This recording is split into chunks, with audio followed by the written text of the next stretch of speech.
ناظرین السلام علیکم ورحمۃ اللہ وبرکاتہ۔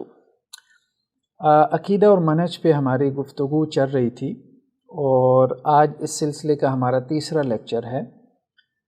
لاسٹ ٹائم ہم نے دو لانگ ایپیسوڈز میں استغاثہ اور توسل کے اوپر گفتگو کی ہے، یعنی غیر اللہ سے مدد مانگنا اور نبی کا یا غیر نبی کا وسیلہ پکڑنا، تو اس کی شرعی حیثیت کیا ہے اور مختلف مکاتب فکر کی کیا رائے رہی ہے۔ آج ہم سماع موتیٰ کے موضوع پہ گفتگو کریں گے۔ سماع موتیٰ یعنی مردوں کا سننا، یعنی جو لوگ دنیا سے چلے گئے، فوت ہو گئے، اپنی قبروں میں ہیں، تو کیا وہ ہماری باتیں سن سکتے ہیں جب ہم ان کی قبر پہ جا کے ان کو مخاطب کرتے ہیں؟ اس پہ ہم نے مفصل گفتگو کرنی ہے۔ دیکھیں، سماع موتیٰ کے حوالے سے شروع میں ہماری رائے جو ہے وہ کچھ مختلف تھی۔ بعد میں جب ہم نے اس پہ ریسرچ کی، شروع میں ہماری رائے بھی یہی تھی کہ مردے جو ہیں وہ سنتے ہیں، یعنی ہم سماع موتیٰ کے قائل تھے، اور بلکہ بڑے بڑے اہل علم، سلفی اہل علم جیسے امام ابن تیمیہ اور امام ابن قیم رحمہ اللہ، یہ بھی سماع موتیٰ کے قائل رہے ہیں۔ لیکن جب ہم نے اس پہ مفصل تحقیق کی ہے تو ہمیں احناف کا موقف اس حوالے سے راجح نظر آیا۔ احناف کے جو فقہا ہیں، یعنی متقدمین فقہا، آج کے احناف کی میں بات نہیں کر رہا، ان کا کہنا یہ ہے کہ سماع موتیٰ جو ہے یہ ثابت نہیں ہے۔ تو یعنی مردے جو ہیں وہ نہیں سن سکتے، یہ احناف کے متقدمین فقہا کا قول ہے۔ تو ہمیں یہی قول بہتر معلوم ہوا۔ دیکھیں، ایک جو ریسرچر اور محقق ہوتا ہے اس کی شان یہی ہونی چاہیے کہ وہ یہ نہ سوچے کہ فلاں مسلک کے ساتھ میری وابستگی ہے، اب اگر میں سلفی اسکول آف تھاٹ سے تعلق رکھتا ہوں تو میں کہوں کہ جی امام ابن تیمیہ علیہ الرحمہ کی یا امام ابن قیم علیہ الرحمہ کی رائے یہ ہے کہ مردے سنتے ہیں، تو مجھے یہی رائے اختیار کرنی چاہیے۔ نہیں، مجھے اس سے اوپر اٹھنا چاہیے۔ میں نے کہا کہ شروع میں میرا رجحان اسی طرف تھا کہ مردے سنتے ہیں، لیکن جب میں نے مفصل تحقیق کی ہے، احناف کے جو متقدمین فقہا کا موقف میرے سامنے آیا ہے جو یہ کہتے ہیں کہ مردے نہیں سنتے، تو مجھے ان کی رائے میں وزن معلوم ہوا ہے۔ اب جو میرا موقف ہے وہ وہی ہے جو کہ متقدمین فقہائے احناف کا تھا، یعنی شروع کے فقہائے احناف کا۔ اس کو ہم تفصیل سے دیکھیں گے اس ایپیسوڈ کے آخر میں کہ وہ کیا کہتے ہیں۔ آپ سب حضرات سے بھی یہ گزارش ہے کہ یہ لیکچر بھی ان بائسڈ ہو کے سنیں۔ دیکھیں، ہمارے ہاں ہم جس مکتبہ فکر میں پیدا ہو جاتے ہیں ساری زندگی ہم اسی میں گزار دیتے ہیں۔ ایون کہ آپ دیکھیں کوئی عیسائی گھرانے میں پیدا ہوا، ساری زندگی وہ عیسائی رہتا ہے، الا ماشاء اللہ۔ جو کسی ہندو گھرانے میں پیدا ہوا، ساری زندگی وہ ہندو رہتا ہے۔ جو یہودی پیدا ہوا وہ یہودی مرتا ہے، جو سکھ پیدا ہوا وہ سکھ ہی مرتا ہے۔ یہی معاملہ مسلمانوں کے مسالک کا ہے۔ جو جس مسلک میں پیدا ہوتا ہے وہی مسلک لے کے دنیا سے جاتا ہے۔ بہت کم لوگ ہوتے ہیں جو اپنے مسلکوں سے اٹھ کے ریسرچ اور تحقیق کرتے ہیں اور حق کی تلاش میں اپنے مسلک کی پرواہ نہیں کرتے، ان بائسڈ ہو کے۔ یہ نہیں کہ فلاں مدرسے سے میں نے پڑھا ہے، اب میرے اساتذہ نے میرے ذہن میں جو بات ڈال دی بس وہی ٹھیک ہے، یا فلاں اسکول آف تھاٹ سے، مکتبہ فکر سے میرا تعلق ہے، جو اس کا موقف ہے وہی میرا موقف ہے۔ نہیں، اس سے اٹھنا چاہیے۔ خاص طور پہ عقائد کے مسائل میں ہمیں کمپیریٹو اسٹڈی کرنی چاہیے اور مختلف اوپینینز کے اوپر غور و فکر کرنا چاہیے۔ سماع موتیٰ کے مسئلے کے اوپر اب ہم آگے مزید اس پہ گفتگو کرتے ہیں کہ احناف کی ایک بات ذہن میں رکھیں، عقیدے میں بڑی خدمات ہیں متقدمین احناف کی، خاص طور پہ امام ابو حنیفہ علیہ الرحمہ کی۔ انہوں نے فقہ اکبر کے نام سے جو ہے وہ کتاب مدون کی، یہ عقیدے کی آپ کہہ لیں کہ جی ایک اعتبار سے پہلی کتاب تھی۔ امام شافعی نے جو ہے وہ فقہ اصغر، یا آپ کہہ لیں کہ اصول فقہ میں الرسالہ کے نام سے کتاب تدوین کی، کمپائل کی۔ تو امام ابو حنیفہ نے عقیدے میں فقہ اکبر کے نام سے جو ہے وہ کتاب مدون کی، کیونکہ اس زمانے میں دو قسم کی فقہ ہوتی تھی، ایک فقہ اصغر جسے ہم عملی مسائل کہتے ہیں، پریکٹیکل جو ایشوز ہیں، اور ایک فقہ اکبر جسے عقیدہ کہتے تھے۔ بعد میں اس کے لیے عقیدے کا لفظ استعمال ہونا شروع ہو گیا۔ تو اب یہی وجہ ہے کہ ہمارے یہاں اکثر اور بیشتر سلفی مدارس میں بھی امام ابو حنیفہ کی جو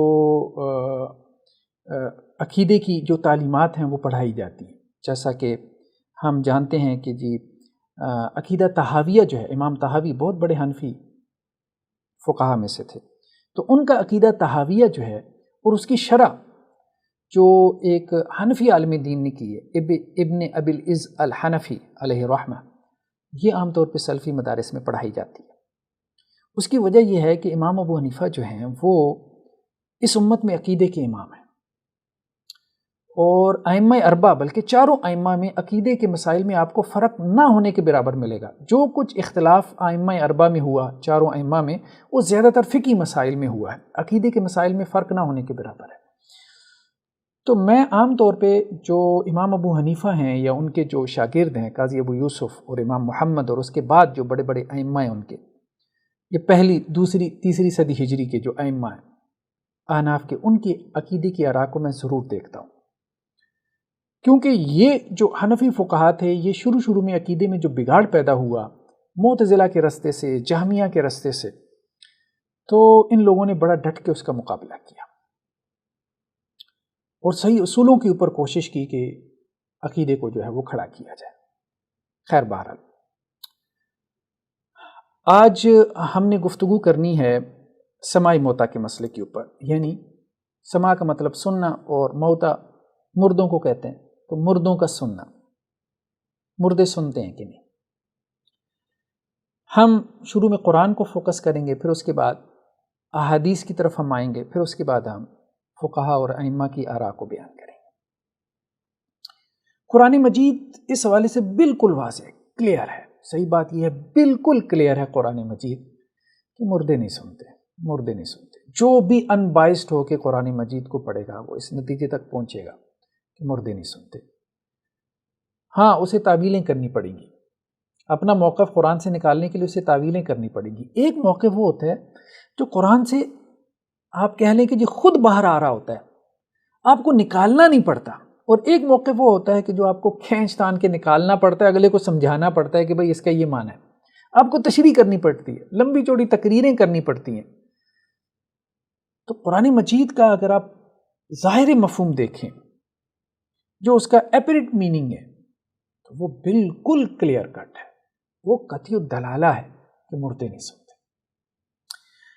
ہاں، یہ دیکھیں ہمارے سامنے یہ قرآن مجید کی آیت ہے، وَمَا يَسْتَوِي الْأَحْيَاءُ وَلَا الْأَمْوَاتُ.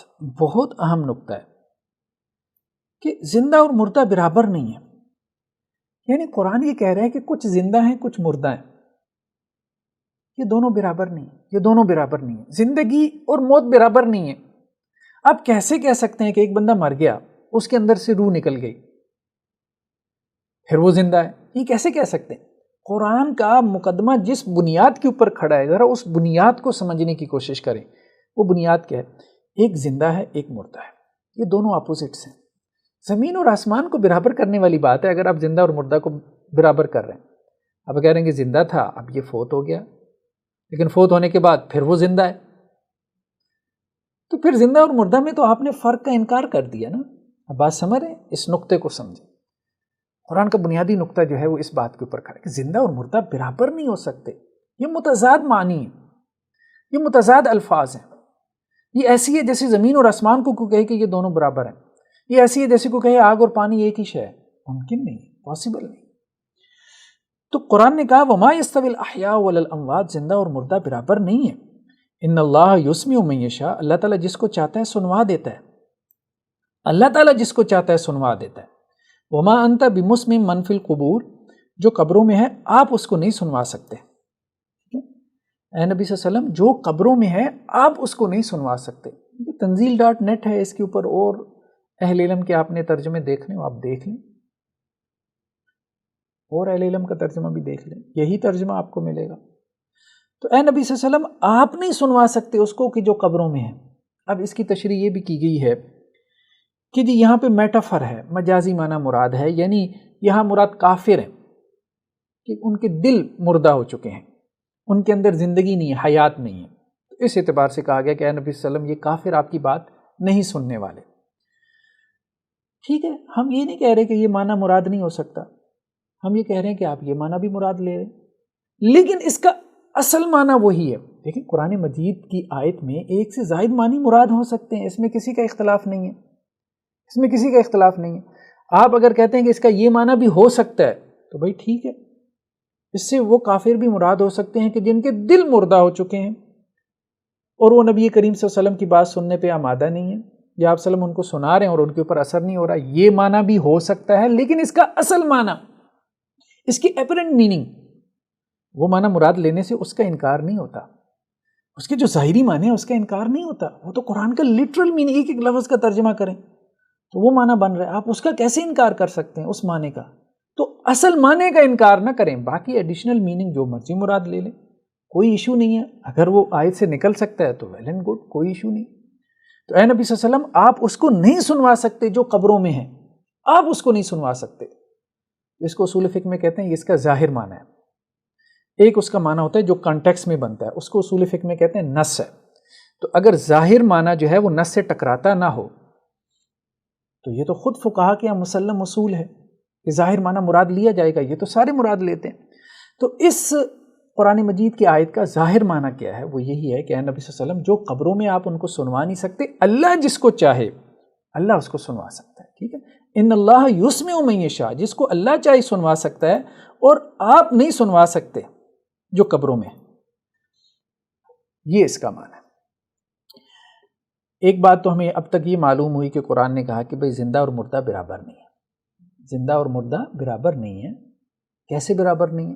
کہ بھئی جو مردہ ہے وہ بات نہیں سن سکتا، جو زندہ ہے وہ سن سکتا ہے، نہ صرف سنتا ہے، آپ کو رسپانس بھی دیتا ہے، آپ کو رسپانس بھی دیتا ہے۔ یہی بات قرآن مجید نے ایک اور جگہ پہ کی ہے نا، وہ آگے آیت آ رہی ہے کہ مردہ رسپانس نہیں کرتا، زندہ رسپانس کرتا ہے۔ کتنا بڑا فرق ہے یہ زندہ اور مردہ کے اندر۔ اسی طرح سے نیکسٹ آیت ہمارے سامنے جو سورہ نمل کی ہے، آیت نمبر 80، انک لا تسمع الموتیٰ، اے نبی صلی اللہ علیہ وسلم آپ مردوں کو نہیں سنوا سکتے، آپ نہیں سنوا سکتے، ولا تسمع الصم الدعاء، اور پھر اسی طرح جو بہرا ہے اس کو بھی آپ جو ہے وہ پکار نہیں پہنچا سکتے، اذا ولوا مدبرین، جبکہ وہ پیٹھ پھیر کے چلے بھی گئے ہوں۔ تو یہاں پہ بھی وہی بات آ گئی کہ آپ مردوں کو نہیں سنوا سکتے۔ تو اس سے اگر آپ کہتے ہیں کہ جو کفار مراد ہو سکتے ہیں تو وہ بھی مراد ہیں، لیکن ظاہری بات ہے کہ اللہ تعالیٰ نے کفار کو جو مردوں سے تشبیہ دی ہے تو بھائی کسی وجہ سے تشبیہ دی ہے نا، تشبیہ دینے کا مقصد ہی یہی ہے، سمیلی کا مقصد ہی یہی ہوتا ہے کہ بھائی جس طرح مردے نہیں سن سکتے اسی طرح یہ کفار ان مردوں کی طرح ہیں، یہ بھی نہیں سن سکتے۔ تو یہ ایسی ہے نا جیسے ہم کہتے ہیں دہی جو ہے وہ میٹھی ہے، یا آپ کہیں کہ جی شہد کی طرح میٹھی ہے، تو اب آپ کہیں کہ جی دہی کو میٹھا کہا جا رہا ہے، شہد کو تو میٹھا نہیں کہا جا رہا۔ آپ کہیں کہ جی دیوار دودھ کی طرح سفید ہے، تو آپ کہیں دودھ کو تو سفید نہیں کہا جا رہا، دیوار کو سفید کہا جا رہا ہے۔ تو یہ بات لاجیکل سی بات ہے نا، ٹھیک ہے؟ تو اگر تشبیہ دی بھی جا رہی ہے کافروں کو اصحاب قبور کے ساتھ، قبر والوں کے ساتھ، ٹھیک ہے، تو یہ کافر بھی اسی طرح مردہ ہیں جیسے کہ قبروں کے اندر مردے پڑے ہوئے ہیں۔ تو جیسے قبروں کے اندر پڑے ہوئے مردے نہیں سن سکتے، اسی طرح یہ کافر بھی نہیں سن سکتے۔ تو یہ معنی مراد لینے سے اس معنی کا انکار نہیں ہوتا۔ یہ ذرا گہری بات ہے، اس پہ غور کریں۔ اسی طرح سے اب آپ دیکھیں کہ یہ جو سورہ روم کی آیت ہے نیکسٹ، اس میں بھی یہی بات ایک نئے انداز سے آئی ہے، ایک اور ایکسپریشن کے ساتھ۔ فَإِنَّكَ لَا تُسْمِعُ الْمَوْتَىٰ، اے نبی صلی اللہ علیہ وسلم آپ نہیں سنوا سکتے مردوں کو، آپ نہیں سنوا سکتے مردوں کو۔ یہ وہی بات جو ہے وہ دوبارہ آ گئی کہ آپ مردوں کو نہیں سنوا سکتے، وہ مردے بھی کہ جو قبروں میں ہیں اور جو آپ کے سامنے چل پھر رہے ہیں ان کو بھی نہیں آپ سنوا سکتے۔ تو یہ دونوں کی بات ہو رہی ہے۔ اسی طرح سے قرآن مجید کی اگلی آیت میں یہ بات اور واضح طور پہ ہمارے سامنے سورہ انعام میں آیت نمبر 36 میں کھل کے سامنے آ جاتی ہے۔ انما یستجیب الذین یسمعون، دیکھو جواب تو وہی دیتے ہیں، کون جواب دیتے ہیں؟ جو سنتے ہیں۔ انما یستجیب الذین یسمعون، جو سنتے ہیں جواب تو وہی دیتے ہیں، وہی دیتے ہیں۔ والموتیٰ، یہاں پہ وقف لازم ہے، یہ میم سے مراد کیا ہے؟ وقف لازم۔ والموتیٰ یبعثہم اللہ، اور مردوں کو اللہ تعالیٰ اٹھائے گا۔ ثم الیہ یرجعون، پھر وہ اللہ ہی کی طرف جو ہے وہ لوٹائے جائیں گے۔ تو جواب کون دیتے ہیں؟ جو سنتے ہیں۔ مردے تو نہیں جواب دے سکتے، مردے جواب نہیں دے سکتے۔ تو جس طرح قبر میں پڑا ہوا مردہ جواب نہیں دے سکتا اے نبی صلی اللہ علیہ وسلم، اسی طرح یہ جو آپ کے سامنے چل پھر رہا ہے مردہ کافر، یہ بھی جواب نہیں دے سکتا. کیوں؟ کیونکہ قبر میں پڑا ہوا مردہ بھی نہیں سن سکتا، اور یہ جو آپ کے سامنے چل پھر رہا ہے کافر، یہ بھی نہیں سن سکتا، یہ بھی حق بات کو نہیں سن سکتا. جس طرح وہ مردہ جو ہے وہ کوئی بات نہیں سن سکتا، اسی طرح یہ بھی حق بات کو نہیں سن سکتا. تو جس طرح سے وہ مردہ سن ہی نہیں سکتا تو جواب کہاں سے دے گا؟ تو اسی طرح سے یہ کافر جو آپ کے سامنے چل پھر رہا ہے، اس کو بھی حق بات نہیں سنائی دیتی، تو یہ کیسے آپ کو جواب دے گا؟ کیسے آپ کی دعوت کے اوپر لبیک کہے گا؟ کیسے جو ہے وہ حق کو مانے گا؟ تو یہ بات اللہ سبحانہ و تعالیٰ کر رہے ہیں کہ بھائی دیکھو، جواب وہی دیں گے جو سنیں گے، جو سنے گا ہی نہیں تو جواب کیسے دے گا؟ تو اسی طرح سے کافروں سے بھی انکار کیا گیا کہ وہ سن ہی نہیں رہے حق بات، حالانکہ وہ سن رہے ہیں کسی حد تک، ان کے کان میں جا رہی ہے بات، کیونکہ وہ زندہ ہیں. لیکن وہ مردہ، وہ تو بالکل نہیں. اس لیے مردوں سے ان کو تشبیہ دی ہے تاکہ بات کلیئر ہو جائے، بات واضح ہو جائے کہ یہ مردہ کی طرح ہیں. کوئی بندہ کہہ سکتا ہے کہ بھئی یہ تو جیتے جاگتے ہیں، یہ کیسے نہیں سن رہے؟ تو کہا گیا کہ ان کی صورتحال مردوں کی سی ہو گئی ہے کہ مردے جیسے نہیں سن سکتے. جب سن ہی نہیں رہے تو جواب کہاں سے دیں گے؟ کبھی جواب آیا؟ دیکھیں، جو بندہ جو ہے جس سے آپ گفتگو کر رہے ہیں، جس کو آپ دین کی دعوت دے رہے ہیں، جو زندہ ہے، اس سے جب آپ سوال و جواب کرتے ہیں تو پھر تو آپ کو جواب آتا ہے. ٹھیک ہے، وہ تو آپ کو رسپانس دیتا ہے، اچھا دے برا دے، نان مسلم ہو کافر ہو کوئی بھی ہو، وہ آپ کو رسپانس تو کرتا ہے. لیکن مردہ نے کبھی آپ کو رسپانس نہیں کیا، نہ آپ کو کبھی رسپانس کر سکے گا. تو مردے کی طرف سے تو کبھی بھی جواب نہیں آتا، زندہ کی طرف سے جواب آ ہی جاتا ہے. مطلب جو وہ رسپانس نہیں کر رہا، یہ بھی اس کی طرف سے ایک رسپانس ہی ہے. زندہ جو ہے اس کی بات ہم کر رہے ہیں. تو خیر بہرحال نیکسٹ آیت جو ہے اس حوالے سے بہت اہم ہے، بہت اہم آیت ہے، بہت اہم آیت ہے. مطلب اس پہ غور کرنا چاہیے ہمیں. یہ آیت کیا ہے؟ یہ سورہ نحل کی آیت نمبر جو ہے وہ 21. والذین یدعون من دون اللہ، جن لوگوں کو یہ پکارتے ہیں اللہ کے علاوہ، لا یخلقون شیئا، وہ کچھ نہیں پیدا کر سکتے، وہ کسی چیز کے خالق نہیں ہیں. وہم یخلقون، اور وہ خود پیدا کیے گئے، یعنی وہ خود مخلوق ہیں. جن سے یہ دعائیں کر رہے ہیں وہ اللہ کی مخلوق ہیں، وہ خالق نہیں ہیں، انہوں نے کچھ بھی نہیں پیدا کیا. تو یہ پھر کیوں ان سے دعائیں کر رہے ہیں؟ اگلی آیت کیا ہے؟ اگلی آیت بہت اہم ہے. اموات غیر احیاء، وہ مردہ ہیں.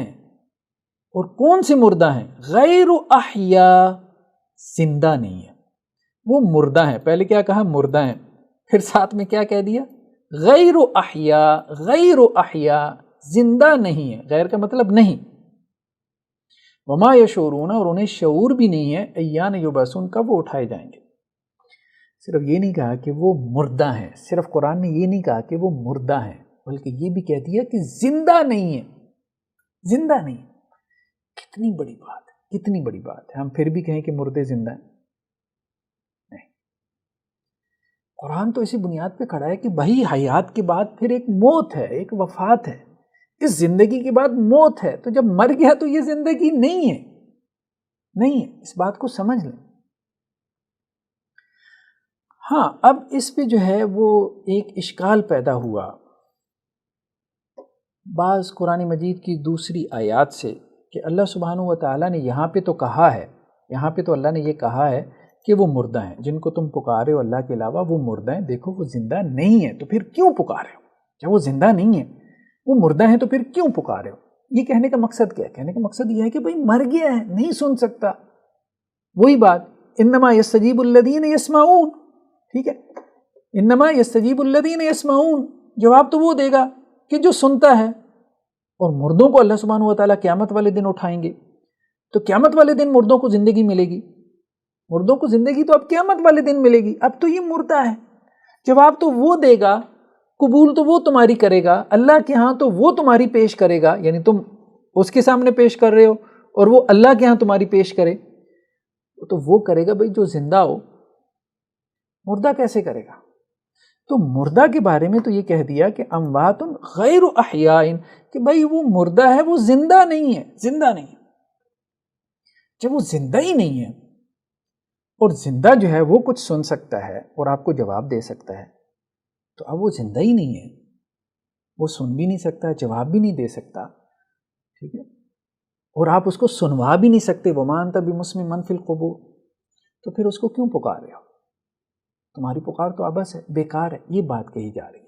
لیکن پیچھے پکارنے کی بات ہو رہی ہے، دعا کرنے کی بات ہو رہی ہے. مشرکین کو کہا جا رہا ہے کہ جن سے تم دعائیں کر رہے ہو، ایک بات تو یہ کہ وہ مخلوق ہیں، وہ مخلوق ہیں. دوسری بات یہ ہے کہ وہ مردہ ہیں. تو اس کا مطلب یہ ہے کہ بت مراد نہیں ہے. بھائی بت نے کیا مرنا ہے؟ وہ بت نے کیا مرنا ہے، اس بات کو سمجھیں. بت جو پہتا ہوا ہے وہی مرے گا نا. تو یہاں مراد کون ہے؟ یہاں مراد وہ نیک بندے ہیں جس پہ ہم تفصیل سے استغاثہ میں گفتگو کر چکے. صحیح بخاری کی روایات سے ہم آپ کو بتا چکے. صحیح بخاری سے مستند روایتیں کوئی نہیں ہیں، اور باقی جو روایتیں جو لائی جاتی ہیں معذرت کے ساتھ وہ صحاح کی روایتیں نہیں ہیں، وہ مستند ترین روایتیں نہیں ہیں. مستند ترین روایتیں صحیحین کی، صحیح بخاری، صحیح مسلم کی یہی بتا رہی ہیں کہ مشرکین مکہ بھی نیک بندوں کی عبادت کرتے تھے، ان کے بت انہوں نے بنائے ہوئے تھے. جیسے کہ حضرت عبداللہ بن عباس کی روایت ہمارے سامنے گزر چکی. تو وہ مردہ ہیں بھائی، تمہارے وہ نیک لوگ کیا ہیں؟ وہ مردہ ہیں، وہ زندہ نہیں ہیں. اور دوسرا یہ کہ وہ مخلوق ہیں، اور انہیں یہ بھی نہیں پتا کہ وہ کب اٹھائے جائیں گے، یہ بھی نہیں انہیں خبر. اب اس پہ ایک سوال یہ پیدا ہوا کہ قرآن مجید یہ کہتا ہے کہ شہداء زندہ ہیں، تو پھر اس سے کیا مراد ہے؟ یہ اہم کوشچن ہے، اس کو ہم ساتھ ہی ایڈریس کر لیتے ہیں. دیکھیں قرآن مجید میں ایک جگہ پہ اللہ سبحانہ و تعالیٰ نے، بلکہ دو جگہ پہ یہ مضمون آیا. بہرحال ابھی ہم آپ کو ایک جگہ دکھاتے ہیں. وَلَا تَحْسَبَنَّ الَّذِينَ قُتِلُوا فِي سَبِيلِ اللَّهِ أَمْوَاتًا، اور نہ گمان کریں ان لوگوں کو جو مارے گئے اللہ کے راستے میں مردہ، بل احیاء عند ربہم یرزقون، بلکہ وہ زندہ ہیں. عند ربہم یرزقون، اپنے رب کے پاس ان کو رزق دیا جاتا ہے. ٹھیک ہے، تو شہداء کے بارے میں نو ڈاؤٹ قرآن نے یہ کہا ہے کہ وہ زندہ ہے، لیکن ساتھ میں بتا دیا کہ وہ زندہ کہاں پر ہے. کہاں پر؟ یا ان کی زندگی کون سی زندگی ہے؟ یہاں مراد کیا ہے؟ برزخی حیات، ان کی برزخی حیات. دیکھیں ایک جگہ قرآن یہ کہہ رہا ہے کہ مردہ ہیں، زندہ نہیں ہے. ایک جگہ قرآن عمومی بات کر رہا ہے کہ وہ مردہ ہیں، زندہ نہیں ہے. دوسری جگہ قرآن کیا کہہ رہا ہے کہ وہ مردہ نہیں ہے، زندہ ہے. ٹھیک ہے، تو اب ہمیں اس بات کو سمجھنا ہے کہ قرآن مجید کی دونوں آیات میں کنٹرڈکشن نہیں ہے. جب قرآن یہ بات کر رہا ہے کہ وہ مردہ ہیں، تو یہاں پہ کیا کہا کہ وہ مردہ ہیں، زندہ نہیں ہے. تو یہاں موت سے مراد کیا؟ عرفی موت ہے، اور زندگی سے مراد عرفی زندگی ہے، یعنی دنیا کی موت، دنیا کی زندگی.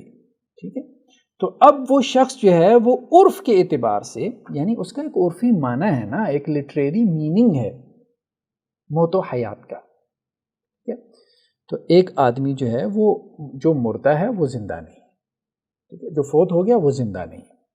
تو یہاں کیا ہے کہ وہ دنیاوی اعتبار سے زندہ نہیں ہے. لیکن جب یہ دوسری جگہ پہ قرآن مجید کی اس آیت میں یہ بات کہی جا رہی ہے کہ ان کو مردہ مت سمجھو، وہ زندہ ہیں، تو یہاں حیات سے مراد برزخی حیات ہے. کیوں؟ کیونکہ ساتھ میں کیا کہہ دیا؟ عند ربہم یرزقون، اپنے رب کے پاس ان کو رزق دیا جاتا ہے. وہ زندہ کہاں پر ہیں؟ اپنے رب کے پاس زندہ ہے. اس بات کو سمجھنے کی کوشش کریں، ان کی زندگی دنیاوی زندگی نہیں ہے. یعنی ایک بندہ جو ہے وہ یہاں دنیا میں زندہ تھا، پھر اس کے بعد اس کی روح اس کے جسم سے جدا ہو گئی، تو ہم کہتے ہیں وہ فوت ہو گیا، مر گیا. قرآن مجید نے بھی اس کے لیے فوت ہونے کا لفظ استعمال کیا، مرنے کا لفظ استعمال کیا. فوت ہو گیا، وہ عالم برزخ میں چلا گیا. اب عالم برزخ میں اس کی زندگی ہے، لیکن وہ برزخی حیات ہے، یہ دنیاوی زندگی نہیں ہے. اس برزخی حیات کو بھی ہم سمجھتے ہیں. ایک تو قرآن نے کہا کہ ان کو رزق دیا جا رہا ہے، لیکن یہ رزق اس کو کہاں دیا جا رہا ہے؟ اس قبر میں نہیں، عند ربہم. قرآن کے الفاظ بہت اہم ہیں. وہ زندہ ہیں، زندہ ہیں، لیکن کہاں پہ زندہ ہیں؟ کہاں پر ہیں؟ ٹھیک ہے، عند ربہم، اپنے رب کے پاس ہیں، اپنے رب کے پاس ہیں. یرزقون، انہیں رزق دیا جا رہا ہے. ٹھیک ہے، تو ان کی یہ زندگی اور حیات جو ہے یہ اپنے رب کے پاس ہے. اسی بات کو اگر ہم حدیث سے سمجھنا چاہیں تو یہ صحیح مسلم کی روایت ہے ہمارے سامنے 1887 کہ حضرت عبداللہ ابن مسعود سے اس آیت کی تفسیر جو ہے وہ دریافت کی گئی، یہی آیت. ٹھیک ہے، وَلَا تَحْسَبَنَّ الَّذِينَ قُتِلُوا فِي سَبِيلِ اللَّهِ أَمْوَاتًا بَلْ أَحْيَاءٌ عِندَ رَبِّهِمْ يُرْزَقُونَ، آل عمران کی آیت نمبر 169. ٹھیک ہے، اس آیت کی تفسیر حضرت حضرت عبداللہ ابن مسعود رضی اللہ عنہ سے دریافت کی گئی، تو انہوں نے کہا بھئی میں نے رسول اللہ صلی اللہ علیہ وسلم سے اس آیت کی تفسیر معلوم کی تھی، تو اللہ کے رسول صلی اللہ علیہ وسلم نے مجھے کیا کہا؟ آپ صلی اللہ علیہ وسلم نے فرمایا کہ ان کی روحیں سبز پرندوں کے اندر رہتی ہیں۔ یہ کن کی بات ہو رہی ہے؟ شہداء کی۔ ان کے لیے عرش الہی کے ساتھ قندیلیں لٹکی ہوئی ہیں، وہ روحیں جنت میں جہاں چاہتی ہیں کھاتی پھرتی ہیں، پھر ان قندیلوں کی طرف لوٹ آتی ہیں۔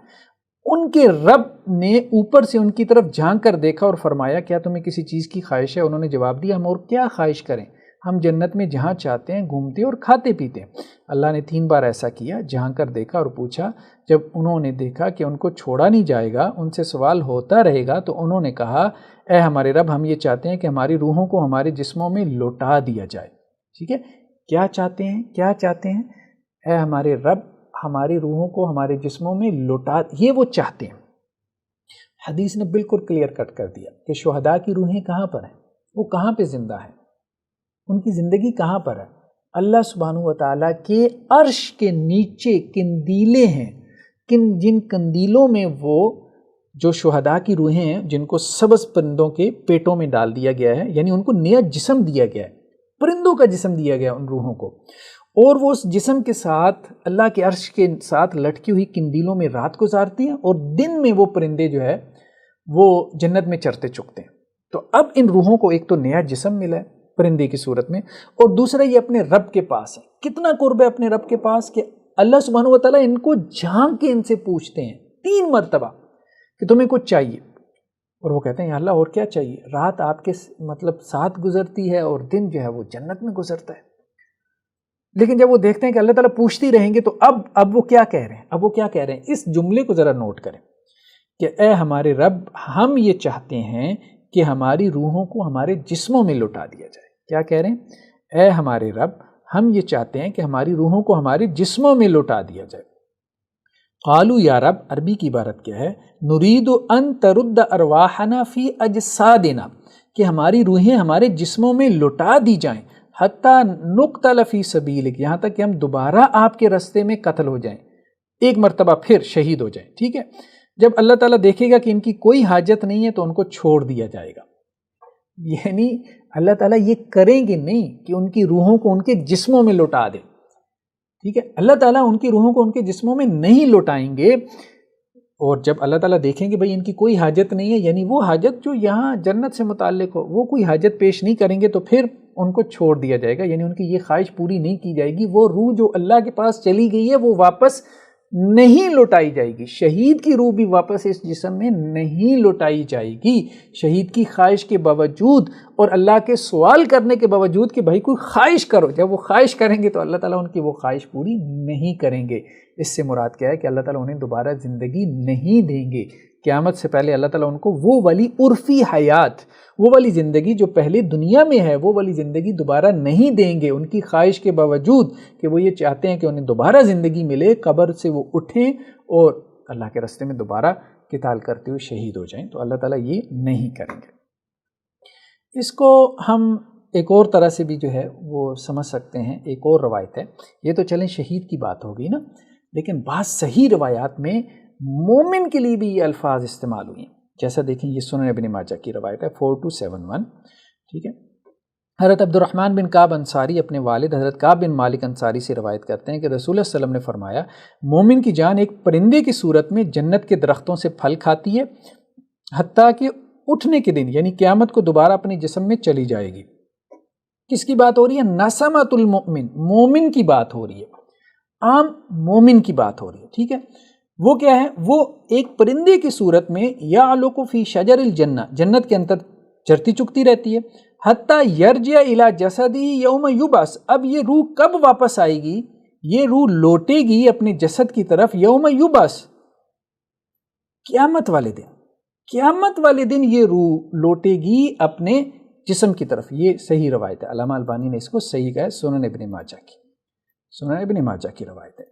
اب یہ روح جو ہے مومن کی روح کی بات ہو رہی ہے، بندہ مومن کی، وہ جنت میں چرتی چکتی ہے، اللہ کے پاس ہے، آپ اس کو بھی کہہ سکتے ہیں کہ وہ زندہ ہے، وہ برزخی حیات ہے، وہ جنت کی زندگی جو ہے وہ گزار رہا ہے بندہ مومن، جس کا ایمان جو ہے وہ کمال درجے کا تھا، کامل درجے کا تھا۔ تو شہید ہو، نبی ہو، ٹھیک ہے، ولی ہو، صدیق ہو، سب کی ارواح اللہ کے پاس ہے، جنت میں ہے، اور جنت میں جو ہے وہ اللہ نے انہیں پرندوں کی صورت میں ایک جسم دے دیا اور اس میں چرتی چکتی رہتی ہیں۔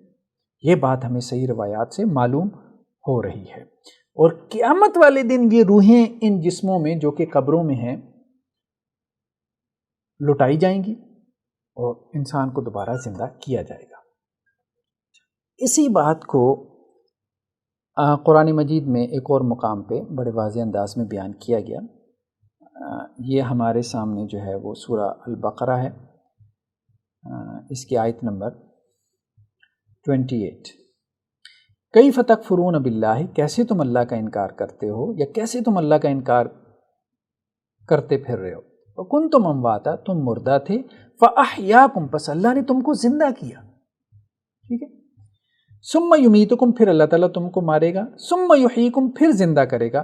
تو امواتن، تم مردہ تھے، یہاں مردہ سے مراد کیا ہے؟ یہاں مردہ سے مراد یہ ہے کہ موت کسے کہتے ہیں؟ موت کہتے ہیں کہ انسان کی روح جو ہے وہ اس کی اس باڈی سے علیحدہ ہو جائے، اس کو موت کہتے ہیں۔ اسلامکلی ہم اس کو موت کہتے ہیں۔ تو انسان کی روح تھی عالم ارواح میں، لیکن اس کا یہ وجود تھا ہی نہیں، تو انسان مردہ تھا۔ فاحیاکم، اللہ نے تمہیں زندہ کیا، ٹھیک ہے، یعنی اس دنیا میں بھیج دیا، ماں کے پیٹ میں آئے، 8 9 10 ماہ رہے، پھر اس کے بعد دنیا میں آ گئے، پھر اللہ تعالیٰ تمہیں فوت کرے گا۔ وہی انسان اپنی زندگی گزار کے 30 40 50 60 70 سال کی زندگی گزار کے جتنی اللہ نے لکھی ہے فوت ہو جاتا ہے، روح اس کے جسم سے نکل جاتا ہے، پھر اللہ تمہیں زندہ کرے گا، یعنی قیامت والے دن۔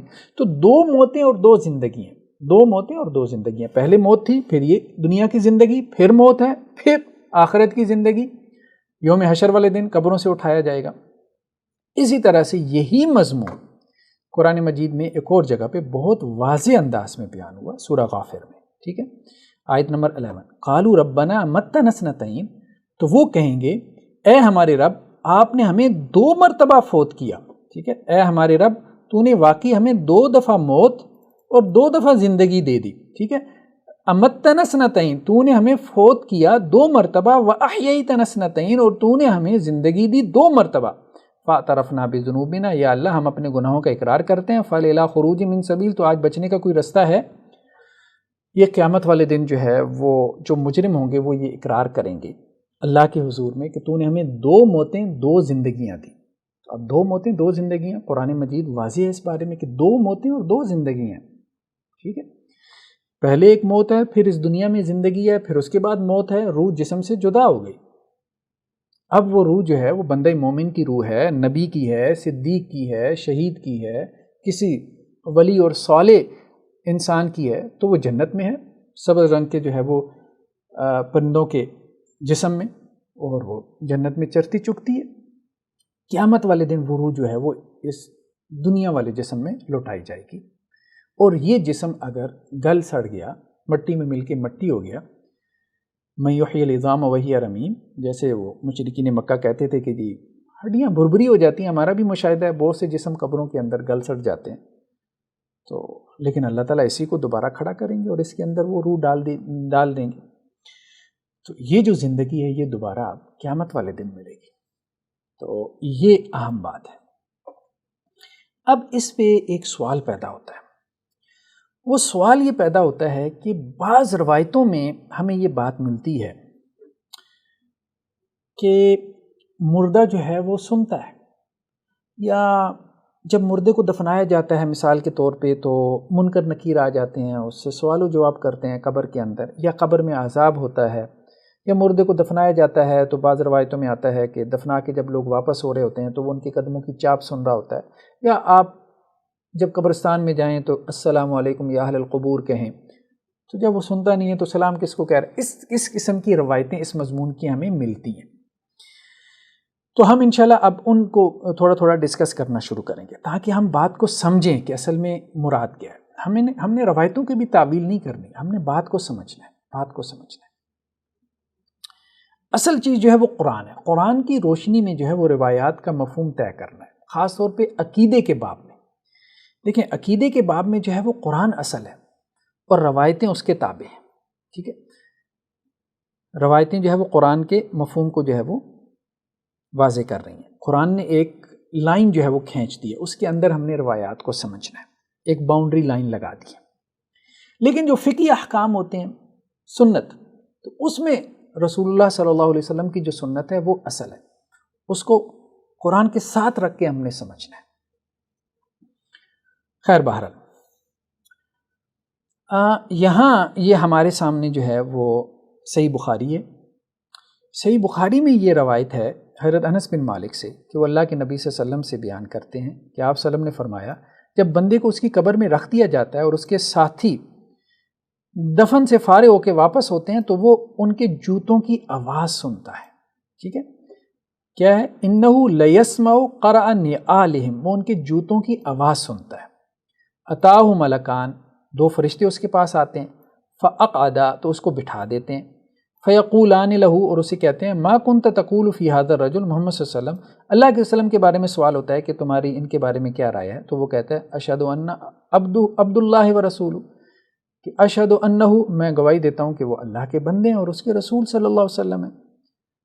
فیقال، تو اسے کہا جاتا ہے انظر الی مقعدک من النار، کہ تو وہ سامنے دیکھ ٹھکانہ جو ہے وہ آگ کا، اللہ نے اس کے بدلے میں تجھے جنت کا ٹھکانہ دے دیا۔ تو اللہ کے نبی صلی اللہ علیہ وسلم نے فرمایا کہ اسے دونوں ٹھکانے جو ہے وہ دکھائے جاتے ہیں تاکہ وہ اللہ کا شکر ادا کرے کہ بھئی اس جہنم سے اللہ نے تمہیں بچا دیا اور وہ جنت جو ہے۔ اب یہ جو بات ہے کہ وہ جوتوں کی آواز سنتا ہے، تو اس سے بعض اہل علم نے یہ استدلال کیا ہے کہ مردہ جو ہے وہ سنتا ہے۔ ایک تو بیانیہ یہ پیدا ہوا کہ مردہ سنتا ہے،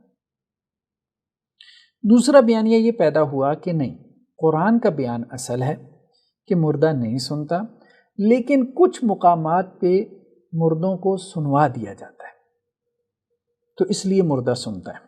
یہ ایک دوسرا بیانیہ ہے کہ بعض مقامات ایسے ہیں جو کہ ایکسیپشنز ہیں، استثناءات ہیں، ٹھیک ہے، تو ان پہ اللہ سبحانہ و تعالیٰ مردوں کو سنوا دیتے ہیں۔ جنرل پرنسپل یہی ہے کہ مردہ نہیں سنتا۔ یہ دوسرا بیانیہ جو کہ متقدمین فقہا جو احناف کے ہیں انہوں نے پیش کیا، اور عام طور پہ جو بیانیہ ایک اور ہے وہ یہ ہے کہ مردہ سنتا ہے۔ انہوں نے انہی روایات سے استدلال کیا۔ اصل میں دیکھیں دونوں بیانیوں کو آپ سامنے رکھیں تو بات بالکل کلیئر ہے، واضح ہے۔ قرآن مجید کی آیات کی روشنی میں اگر آپ ان روایات کو سمجھنے کی کوشش کریں، پوری روایت کو سامنے رکھیں، پوری روایت کو دیکھیں۔ روایت کے ایک جملے سے اگر آپ معنی مفہوم نکالیں گے نا، بات کبھی نہیں کھلے گی۔ وہ لوگ کرتے ہیں کہ جنہوں نے پہلے سے ایک موقف بنایا ہوتا ہے اور اس کے مطابق انہوں نے اس روایت سے استدلال کرنا ہوتا ہے یا اس روایت کو اپنے موقف کے حق میں دلیل بنانا ہوتا ہے، تو وہ لوگ یہ کام کرتے ہیں، پھر ایک جملہ اٹھا لیتے ہیں اور دیکھیں یہ آ گیا حدیث میں یہ آ گیا۔ جن لوگوں نے حق تک پہنچنا ہوتا ہے کہ بھئی ہمیں سچ معلوم ہو، ہمارے اساتذہ کا موقف تھا کہ نہیں تھا، ہمارے مسلک کا ہے کہ نہیں ہے، سوسائٹی کا ہے کہ نہیں ہے، ٹھیک ہے، ہمارے فرقے کا ہے کہ نہیں ہے، مجھے حق بات تک پہنچنا ہے۔ اور اب ظاہری بات ہے یہ کم لوگوں کا مسئلہ ہوتا ہے، لیکن دنیا میں ایسے لوگ ہیں جتنے بھی ہیں، بہرحال انہی کے لیے ہم یہ ویڈیوز وغیرہ بناتے ہیں، جن کی یہ سوچ ہوتی ہے اور پھر وہ اپنا موقف تبدیل بھی کر لیتے ہیں۔ جب انہیں پتہ چلتا ہے تو وہ اپنا موقف تبدیل بھی کر لیتے ہیں، پہلے موقف سے رجوع کر لیتے ہیں۔ اس لیے بڑے بڑے ائمہ کو آپ دیکھیں گے، امام شافعی قدیم کو لیے، جدید کو لیے۔ کیوں ہوتا ہے ایسا؟ اتنا بڑا امام قدیم کو لیے، جدید کو لیے۔ امام ابو حنیفہ، ان سے اس مسئلے میں 3 اقوال مروی ہیں، ٹھیک ہے۔ امام احمد، وہاں دیکھیں گے ایک روایت یہ ہے ان سے، دوسری روایت ان سے یہ ہے، ٹھیک ہے۔ اسی طرح سے امام مالک کے ہاں بھی آپ دیکھ لیں ان کے شاگردوں میں۔ تو یہ بات ہے کہ وہ ائمہ جو ہے وہ اپنے موقف میں تبدیلی لے آتے تھے جب ان کے سامنے حق بات آ جاتی تھی، یعنی وہ اپنے پہلے موقف سے رجوع کر لیا کرتے تھے۔ تو یہ موقف سے رجوع کرنا یہ کمزوری نہیں ہے، یہ اس بات کی دلیل ہوتی ہے کہ انسان جو ہے وہ ہمیشہ حق کی تلاش میں رہتا ہے، حق کی تلاش میں رہتا ہے۔ خیر بہرحال یہ جو روایت ہے اس میں اب آپ دیکھیں کہ یہ بات تو آ گئی، ٹھیک ہے کہ وہ ان کی جوتوں کی آواز سنتا ہے، لیکن آگے روایت پوری دیکھیں۔ روایت میں کیا ہے اس کے بعد کہ 2 فرشتے آ گئے، فوراً بعد کیا بات ہے، 2 فرشتے آ گئے، انہوں نے اس کو بٹھا دیا۔ اب مجھے بتائیں جس طرح سے قبر میں وہ آپ پتھر اور سلیں لگاتے ہیں تو کیا مردے کو آپ وہاں بٹھا سکتے ہیں؟ ٹھیک ہے، آپ قبر کو کھودیں تو آپ کو مردہ بیٹھا ہوا نظر آئے گا؟ نہیں، ایسا نہیں ہوتا. یہ عالم برزخ کی بات ہو رہی ہے، اس بات کو سمجھیں. یہ مردے کو جو بٹھایا جا رہا ہے یہ عالم برزخ میں بٹھایا جا رہا ہے. یہ اس قبر کی طرف اشارہ ہے، بالکل ہے، اسی قبر کی طرف اشارہ ہے، برزخی قبر کی طرف نہیں، اسی قبر کی طرف اشارہ ہے. دیکھیں بات یہ کہ انسان کی روح جب اس کے جسم سے نکل جاتی ہے تو اس کا جو ہے نا وہ تعلق اس کے جسم سے ختم ہو گیا، زندگی ختم ہو گئی. اچھا، انسان کی روح جو ہے وہ 2 مرتبہ جو ہے وہ جسم سے نکلتی ہے. یہ آیت دیکھیں کہ اللہ یتوفی الانفس حین موتہا، کہ اللہ سبحانہ و تعالیٰ روحوں کو قبض کر لیتا ہے ان کی موت کے وقت. واللتی لم تمت فی منامہا، اور جو لوگ فوت نہیں ہوئے تو نیند میں اللہ تعالیٰ ان کی روح کو قبض کر لیتا ہے، ان کی روح لے لیتا ہے. 2 مرتبہ انسان کی جو ہے نا وہ روح نکلتی ہے. ایک تو جب ہم سوتے ہیں تو ہماری روح نکل جاتی ہے، جب روح نکلتی ہے تو ہمارا شعور بھی ختم ہو جاتا ہے، کانشیسنس ہمارا ختم ہو جاتا ہے. لیکن فرق ہے، موت کے وقت جب روح نکلتی ہے تو وہ اپنی جڑیں بھی ساتھ لے جاتی ہے، بالکل نکل جاتی ہے، ڈسکنیکٹ ہو جاتا ہے، اس کا تعلق اس جسم سے باقی نہیں رہ جاتا. لیکن نیند میں جب جو ہے وہ نکلتی ہے روح تو وہ اپنی جڑیں چھوڑ جاتی ہے، اس لیے وہ دوبارہ واپس بھی لوٹ آتی ہے، اللہ کے حکم سے، اللہ کے اذن سے واپس لوٹ آتی ہے. جیسا کہ قرآن نے بھی کہا نا، فَيُمْسِكُ الَّتِي قَضَىٰ عَلَيْهَا الْمَوْتَ وَيُرْسِلُ الْأُخْرَىٰ إِلَىٰ أَجَلٍ مُّسَمًّى، تو جن کے بارے میں اللہ تعالیٰ موت کا فیصلہ کر چکے ہوتے ہیں تو ان کی روحوں کو اللہ تعالیٰ روک لیتے ہیں. یعنی نیند میں جب روحیں نکلی ہیں، ٹھیک ہے، تو جس کے بارے میں اللہ نے موت کا فیصلہ کیا اس کی روح کو اللہ نے روک لیا، اب وہ واپس جسم میں نہیں آتی. ٹھیک ہے، وَيُرْسِلُ الْأُخْرَىٰ إِلَىٰ أَجَلٍ مُّسَمًّى، اور دوسریوں کو اللہ تعالیٰ چھوڑ دیتا ہے ایک وقت مقرر تک کے لیے. ان فی ذلک لآیات لقوم یتفکرون، اس میں نشانی ایسی قوم کے لیے جو غور و فکر کرتے ہیں. یعنی یہ آیات غور و فکر والی آیات ہیں، اس پہ ذرا غور و فکر کرو ان آیات پہ. تو ہم نے ان آیات پہ ذرا غور و فکر کرنا ہے، اس بات کو جو ہے وہ ہم نے سمجھنا ہے کہ موت کے وقت تو یہ روح نکل گئی، لیکن بعض روایتوں میں یہ بات آتی ہے کہ جب انسان کو دفنا دیا جاتا ہے، جب اس کو دفنا دیا جاتا ہے تو منکر نکیر آتے ہیں اور اس سے سوال و جواب کرتے ہیں. یہ بعض روایتوں میں یہ بھی ہے کہ تیرا رب کون ہے، تیرا دین کون ہے، یا اس روایت میں جیسے کہ محمد صلی اللہ علیہ وسلم کے بارے میں سوال کیا جاتا ہے کہ اللہ کے رسول کون ہے. یہ روح لٹانے کے بعد کا معاملہ ہے. جب اس کی روح جو ہے وہ لٹا دی گئی سوال و جواب کے لیے. اچھا، یہ جو روح لٹائی گئی ہے، بعض لوگوں نے اس کا انکار کیا. ہمارے ہاں بعض لوگوں نے جو ہے وہ اس کا انکار کیا کہ قبر میں روح نہیں لٹائی جاتی. وہ یہ کہتے ہیں کہ اگر قبر میں روح لٹا دی جائے، ہم یہ مان لیں کہ قبر میں جو ہے وہ روح لٹائی گئی ہے اور سوال و جواب ہوا ہے، تو 3 زندگیاں ہو جائیں گی. کتنی زندگیاں؟ 3 زندگیاں. تو قرآن نے کہا کہ 2 زندگی ہیں، تیسری زندگی تو نہیں ہے. یعنی یہ قبر میں بھی انسان درمیان میں زندہ ہو گیا، تو قرآن نے کہا 2 موتیں ہیں، 2 زندگی ہیں، تو یہ 3 زندگیاں ہو جائیں گی. یہ بات ان کی درست ہے، لیکن وہ بات کو گہرائی میں سمجھے نہیں. اصل میں یہ جو زندگی دی جاتی ہے قبر میں سوال و جواب کے وقت، منکر نکیر جب آتے ہیں، یہ زندگی وہ والی زندگی نہیں ہے کہ روح پوری کی پوری جسم میں لٹا دی جائے. یہ وہ والی زندگی نہیں ہے جیسے آج ہماری دنیا میں ہے، ایسی نہیں ہے. یہ کیا ہے کہ روح کو جسم کی طرف لٹایا جاتا ہے اتنا ہی جتنا کہ نیند کی حالت میں روح جو ہے وہ ہمارے جسم میں ہوتی ہے، جتنا نیند کی حالت میں ہوتی ہے. دیکھیں، نیند کی حالت میں جب آپ سوئے ہوتے ہیں تو بعض اوقات آپ سوئے آپ کو محسوس ہوتا ہے کہ آپ سوئی ہوئی ہیں، بستر پہ لیٹی ہوئی ہیں. جیسے اب میں یہاں جو ہے وہ کرسی کے اوپر بیٹھا ہوں، تو یہاں پہ اگر مجھے نیند آئی تو میں یہاں پہ سو جاؤں. تو سوتے سوتے میں خواب میں دیکھوں کہ جیسے میں اٹھا ہوں، مجھے احساس ہوا ہے خواب میں کہ میں یہاں بیٹھے بیٹھے سو گیا ہوں. تو میں اٹھا ہوں اور چل پھر کے جو ہے وہ کمرے سے باہر نکل گیا ہوں. تو بعض اوقات آپ بیڈ پہ سوئے ہوتے ہیں اور آپ کو احساس ہوتا ہے اور آپ خواب میں ہی اٹھ کے بیٹھ جاتے ہیں، تو آپ کی روح ہوتی ہے، یعنی آپ کی روح کا بھی ایک جسم ہے. آپ خواب میں دوسروں سے انٹریکشن کر رہے ہوتے ہیں، کسی کے ساتھ آپ کی لڑائی ہوگی، اس نے آپ کو مار دیا، تو آپ کو درد فیل ہوتی ہے، آپ کو پین فیل ہوتی ہے، درد محسوس ہوتا ہے. اور بعض اوقات آپ کو ڈراؤنا خواب دیکھ کے فوراً ہڑبڑا کے اٹھ جاتے ہیں. اور بعض اوقات آپ خواب میں کوئی اچھا منظر دیکھ کے خوشی محسوس کرتے ہیں، اور آپ جب اٹھتے ہیں تو آپ کے اندر بھی خوشی بھری ہوتی ہے. تو خواب بھی جو آپ کی روح کی واردات ہے تو وہ اچھے برے اثرات آپ کے جسم پہ بھی ڈال رہی ہوتی ہے. تو قرآن نے یہ بھی کہا ہے کہ بھائی خواب کی حالت میں، نیند کی حالت میں آپ کی روح نکل جاتی ہے، لیکن پوری نہیں نکلتی، لیکن روح نکل گئی۔ روح نکلنے سے مراد کیا ہے؟ کانشیسنس آپ کا چلا گیا۔ اچھا ہوتا کیا ہے؟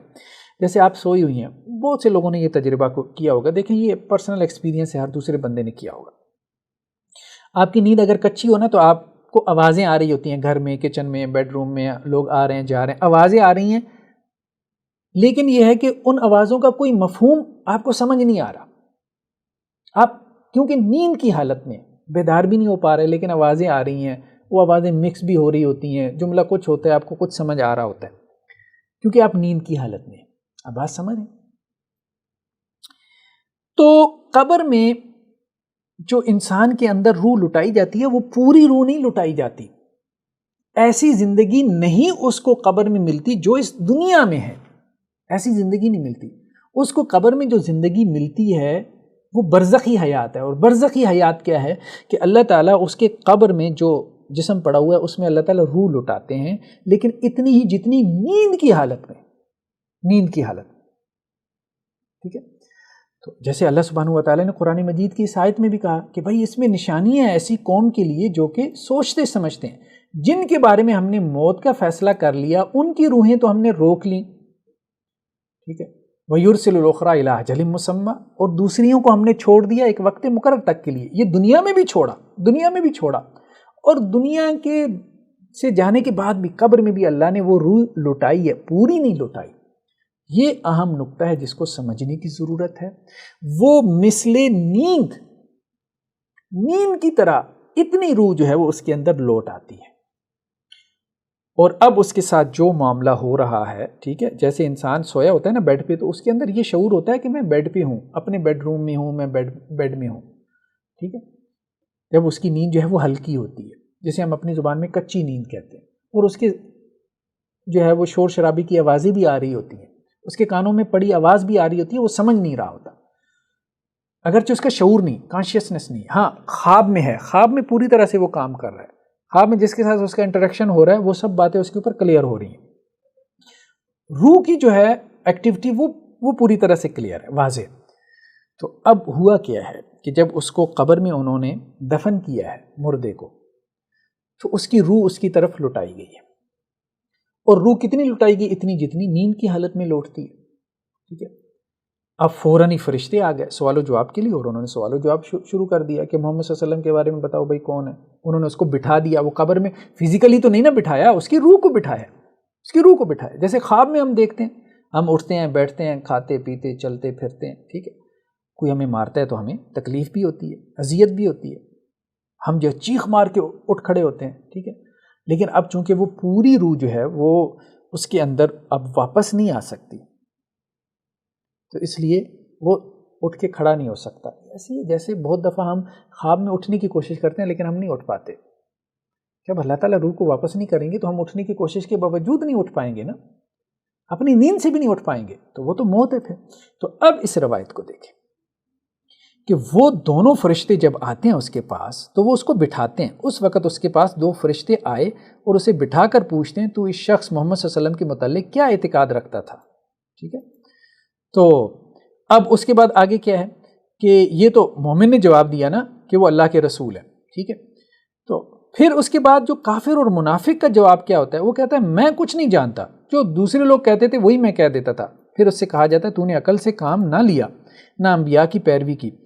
پھر اس کے دونوں کانوں کے درمیان لوہے کے ہتھوڑے سے ایک ضرب لگائی جاتی ہے کہ وہ چیخ اٹھتا ہے۔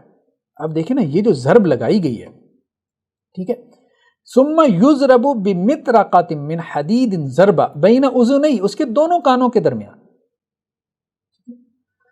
اب مجھے بتائیں دونوں کانوں کے درمیان جب آپ اس مردے کو نکالیں گے پوسٹ مارٹم کے لیے، آپ کو کوئی نشان تو نظر نہیں آئے گا، یہ کس کو ضرب لگی ہے؟ یہ اس کی روح کو ضرب لگی ہے، لیکن اس کا اثر اس کے جسم پہ بھی پڑا ہے۔ جیسے خواب میں کسی نے آپ کو مارا ہے کیونکہ آپ کی روح نکل گئی ہے، خواب میں کسی نے آپ کو ضرب لگائی ہے، تو جس جگہ پہ اس نے ضرب لگائی ہوتی ہے، مثال کے طور پہ اس نے ٹانگ پہ ضرب لگائی ہے، آپ کے ہاتھ پہ ضرب لگائی ہے، تو آپ دیکھتے ہیں کہ اگر آپ فوراً ہڑبڑا کے اٹھ جاتے ہیں ڈر کے خوف کے مارے، تو اسی جگہ آپ کو پین فیل ہو رہی ہوتی ہے۔ تو اس روح کا جسم کے ساتھ ادنا سا تعلق ہوتا ہے، خواب کی حالت میں بھی ہوتا ہے، اور مرنے کے بعد بھی اللہ سبحانہ و تعالیٰ جب روح کو لٹائیں گے قبر کے اندر سوال و جواب کے لیے، تو اتنے ادنا درجے میں وہ تعلق قائم ہوگا، اور جب اس کو مارا جائے گا اصلاً اس کی روح کو عذاب ہوگا تو اس کا اثر اس کے جسم پہ بھی ہوگا، جسم پہ بھی ہوگا۔ تو یہ مراد ہے۔ اب یہاں پہ اگلی بات کیا ہے؟ فَيَصِيحُ صَيْحَةً يَسْمَعُهَا مَن يَلِي إِلَّا الثَّقَلَيْنِ، اور پھر آگے روایت میں کیا ہے کہ وہ پھر ایسی چیخیں مارتا ہے کہ اس کے ارد گرد ثقلین یعنی جن و انس کے علاوہ ہر مخلوق اس کی آوازوں کو سنتی، ہر مخلوق اس کی آواز کو سنتی۔ جن و انس جو ہے وہ نہیں سن سکتے، باقی سب سنتے ہیں۔ ایسی چیخیں مارتا ہے۔ تو اب ایسی ہے جیسے آپ خواب میں چیخ مار رہے ہیں، کوئی آپ کو تکلیف پہنچا رہا ہے، تو آپ کے ارد گرد بیٹھا ہوا جو بیڈ روم میں بھی ہے وہ بھی نہیں جان سکتا کہ آپ خواب میں کس اذیت سے گزر رہے ہیں، وہ بھی نہیں جان سکتا، لیکن آپ چیخ رہے ہیں، آپ چیخی جا رہے ہیں، چلائی جا رہے ہیں، اور آپ چاہ رہے ہیں کہ آپ خواب سے اٹھ جائیں گے، لیکن نہیں اٹھ پا رہے۔ تو یہی معاملہ ہے کہ جن و انس کے علاوہ سب اس کی چیخ و پکار کو جو ہے وہ سنتے ہیں۔ اچھا، اسی طرح سے ایک اور روایت ہمارے سامنے ہے، یہ سنن نسائی کی روایت ہے 1282۔ حضرت عبداللہ ابن مسعود سے روایت ہے کہ رسول اللہ صلی اللہ علیہ وسلم بیان کرتے ہیں کہ اللہ نے کچھ فرشتے مقرر کر رکھے ہیں جو زمین میں ہر وقت چلتے پھرتے رہتے ہیں، وہ مجھے میری امت کی طرف سے سلام پہنچاتے ہیں۔ یہ اللہ کے رسول صلی اللہ علیہ وسلم نے کہا، ان للہ ملائکہ، کہ اللہ کے کچھ فرشتے ہیں، سیاحین فی الارض، جو زمین میں سیاح ہیں، چلتے پھرتے رہتے ہیں، یبلغونی، وہ پہنچاتے ہیں مجھے، من امتی، میری امت کی طرف سے سلام۔ ٹھیک ہے، تو ٹھیک ہے، یہ بات درست ہے۔ اس سے ایک بات تو طے ہو گئی، ان تمام روایتوں سے ایک بات طے ہو گئی۔ پچھلی روایت جو ہم نے دیکھی ہے اس کا اسکرین شاٹ ہم نے دکھا دیا، اس کو آپ دوبارہ نکال کے دیکھ لیں۔ اس میں بھی کیا ہے کہ جو اس قبر کے ارد گرد مخلوق ہے جن و انس کے علاوہ، جو اس قبر کے ارد گرد ہے، وہ اس کی آواز سنتی ہے۔ تو گویا دور سے نہ تو کوئی اس کی آواز سن سکتا ہے، نہ مردہ جو ہے وہ دور کی آواز سن سکتا ہے۔ مردہ بھی دور کی آواز نہیں سن سکتا، وہ جو اس کے قدموں کی چاپ ہے نا، وہ اس کے قدموں کی چاپ جب وہ واپس جا رہا ہے تو سن رہا ہے مردہ۔ یہ نہیں کہ وہ گھر پہنچ گئے ہیں اس کو دفنانے والے تو وہ جو باتیں کر رہے ہیں وہ بھی مردہ سن رہا ہے، یہ نہیں کہا۔ اب بات سمجھ رہے ہیں؟ یہ ایسی ہے کہ جیسے کوئی بندہ بیڈ پہ لیٹا ہوا ہو تو اس کے ارد گرد اس کے کمرے میں جو ایکٹیویٹی ہو رہی ہے، شور ہو رہا ہے، تو اس کے کانوں میں اس کی آواز آ رہی ہے، لیکن یہ نہیں ہے کہ کوئی 5 کلومیٹر 10 کلومیٹر دور کوئی ایکٹیویٹی ہو رہی ہے تو اس کے کانوں میں آواز آ رہی ہے مردے کے، اس کی کوئی آواز نہیں آ رہی، نہ مردے کے کانوں میں آ رہی ہے، نہ سوئے ہوئے کے کانوں میں آواز آ رہی ہے۔ تو اس بات کو اس طرح سے سمجھیں، جو لوگ ان چیزوں پہ غور کرنا چاہتے ہیں تو اس کو اس طرح سے سمجھیں۔ تو رسول اللہ صلی اللہ علیہ وسلم کے بارے میں یہ نہیں کہا گیا کہ یہاں سے اگر میں درود پڑھوں گا تو رسول اللہ صلی اللہ علیہ وسلم قبر میں سن لیں گے، یہ نہیں کہا گیا، بلکہ یہ کہا گیا کہ فرشتوں کی ڈیوٹیاں ہیں، ٹھیک ہے، فرشتوں کی ڈیوٹیاں، وہ کیا کرتے ہیں، وہ درود جو ہم پڑھتے ہیں صلاۃ و سلام وہ جمع کرتے ہیں اور رسول اللہ صلی اللہ علیہ وسلم تک پہنچا دیتے ہیں، رسول اللہ صلی اللہ علیہ وسلم تک پہنچا دیتے ہیں۔ تو یبلغونی من امتی السلام، وہ مجھ تک پہنچاتے ہیں، یہ بات کہی گئی ہے۔ تو رسول اللہ صلی اللہ علیہ وسلم یعنی قبر کے بارے میں ایک بات تو یہ ہے کہ اگر آپ یہ عقیدہ رکھتے بھی ہیں سماع موتیٰ کہ مردے سنتے ہیں، تو پھر حدیثوں میں واضح طور پہ موجود ہے کہ قبر پہ جب آپ جائیں گے تو پھر سنے گا، ہر جگہ سے آپ کو نہیں سن سکتا مردہ۔ اگر آپ یہ عقیدہ رکھتے ہیں تو یہ کسی کا بھی نہیں ہے، یہ کسی کا بھی عقیدہ نہیں ہے۔ ہاں، ہم نے کہا کہ یہ گنجائش ہو سکتی ہے کہ آپ یہ کہیں کہ قبر پہ جب آپ جاتے ہیں تو مردہ سنتا ہے، یا میں درود و سلام جو ہے وہ پڑھتا ہوں تو فرشتے جو ہے وہ رسول اللہ صلی اللہ علیہ وسلم تک پہنچاتے ہیں، یہ بات کہی جا سکتی ہے، لیکن اس کو بھی ہم نے کہا کہ اس کو بھی گہرے طور پہ سمجھنے کی ضرورت ہے۔ ایک اور جگہ پہ ایک روایت اور ہمارے سامنے، یہ سنن نبی داؤد کی روایت ہے 2041 کہ آپ صلی اللہ علیہ وسلم نے کیا فرمایا۔ سیدنا ابو ہریرہ سے روایت ہے کہ رسول اللہ صلی اللہ علیہ وسلم نے فرمایا، جو شخص بھی مجھے سلام کہتا ہے تو اللہ مجھ پہ میری روح لوٹا دیتا ہے اور میں اس کے سلام کا جواب دیتا ہوں، ٹھیک ہے۔ ما من احد یسلم علی الا رد اللہ علی روحی، اللہ مجھ پہ میری روح لٹا دیتا ہے حتیٰ ارد علیہ السلام، یہاں تک کہ میں اس کو سلام کا جواب دوں۔ بہت اہم بات ہے، اللہ میری روح مجھ پہ لٹا دیتا ہے، ٹھیک ہے۔ اب یہ قبر کی بات ہوگی، ایک تو یہ ہے نا کہ دور سے کسی نے سلام بھیجا، ٹھیک ہے، فرشتے رسول اللہ صلی اللہ علیہ وسلم تک پہنچا دیتے ہیں۔ ایک بندہ آپ صلی اللہ علیہ وسلم کے روضہ مبارک پہ حاضر ہو کے جو ہے وہ صلاۃ و سلام پڑھتا ہے، صلاۃ و سلام علی رسول اللہ. اللہ کے رسول صلی اللہ علیہ وسلم کا فرمان کیا ہے کہ اللہ تعالیٰ میری روح کو کیا کرتے ہیں؟ لٹا دیتے ہیں، اور میں اس کے سلام کا کیا کرتا ہوں؟ جواب بھی دیتا ہوں. روح لٹانے کا مطلب کیا ہے؟ ایک بات تو یہ ہے کہ روح نہیں تھی تبھی تو لٹائی گئی ہے نا بھائی. اس بات کو سمجھیں. قبر میں زندگی نہیں تھی، قبر میں زندگی نہیں تھی تبھی تو روح لٹائی گئی ہے. وہی بات ہے کہ روح جو ہے وہ اللہ کے پاس چلی جاتی ہے. رسول اللہ صلی اللہ علیہ وسلم کی ہو، انبیاء کی ہو، شہداء کی ہو، صالحین کی ہو، صدیقین کی ہو، وہ سب جنتوں میں، سب جنتوں میں اپنے اپنے درجات میں.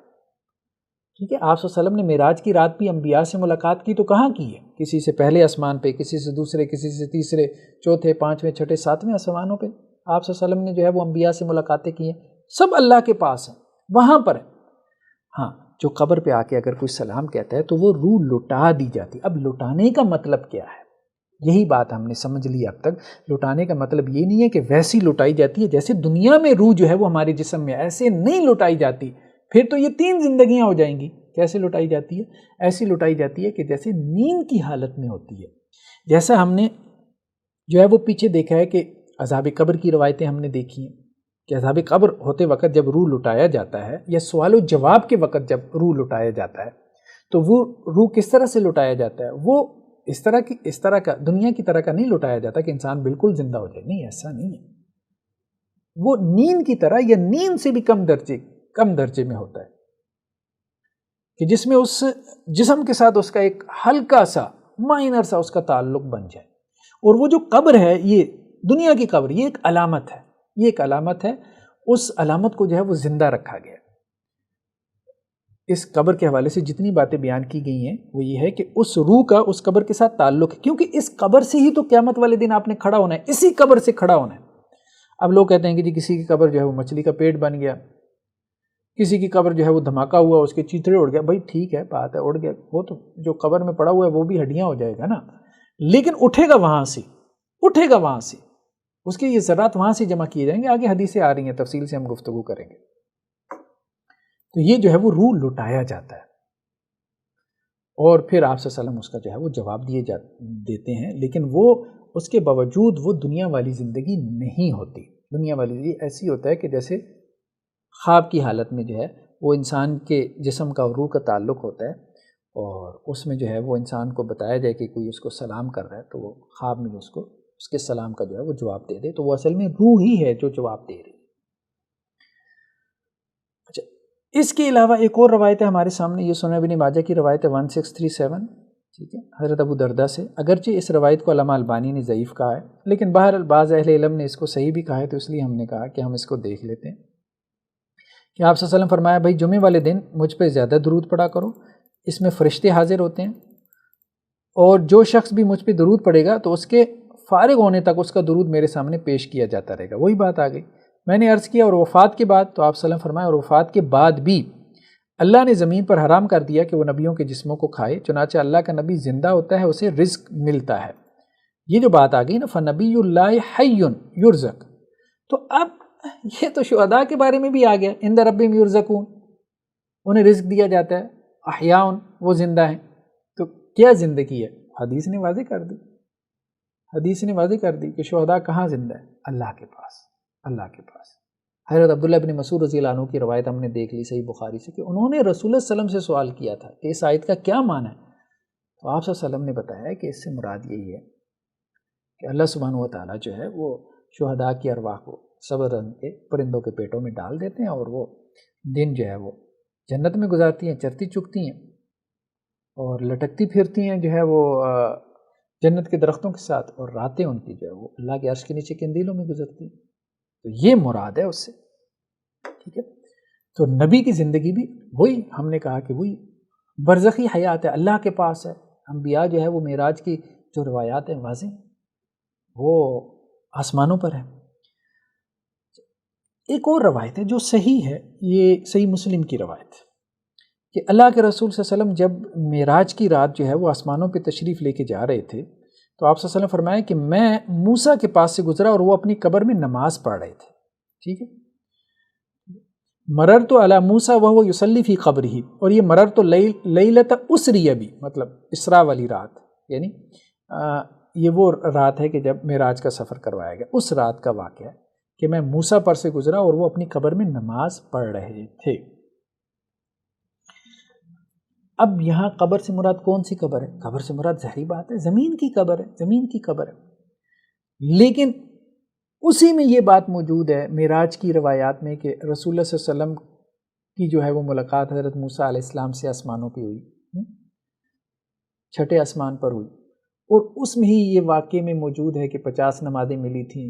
حضرت موسیٰ علیہ السلام نے واپسی میں پوچھا، جب آپ صلی اللہ علیہ وسلم نے اللہ سے ملاقات کر لی کہ کیا تحفہ ملا ہے، تو آپ نے کہا 50 نمازیں، تو حضرت موسیٰ علیہ السلام نے کہا کہ نہیں پڑھیں گے، تو آپ صلی اللہ علیہ وسلم 5 کم کروا کے لائے، پھر اسی طرح سے وہ 50 سے ہوتے ہوتے 5 رہ گئیں۔ تو وہ سب کس سے کنورسیشن ہو رہی تھی؟ حضرت موسیٰ علیہ السلام سے۔ تو اصلاً موسیٰ علیہ السلام بھی آسمانوں میں ہیں، اللہ کے پاس ہیں، اللہ کے پاس ہیں، لیکن یہ جو قبر میں دیکھا کہ وہ نماز پڑھ رہے ہیں، ٹھیک ہے، اس سے کیا مراد ہے؟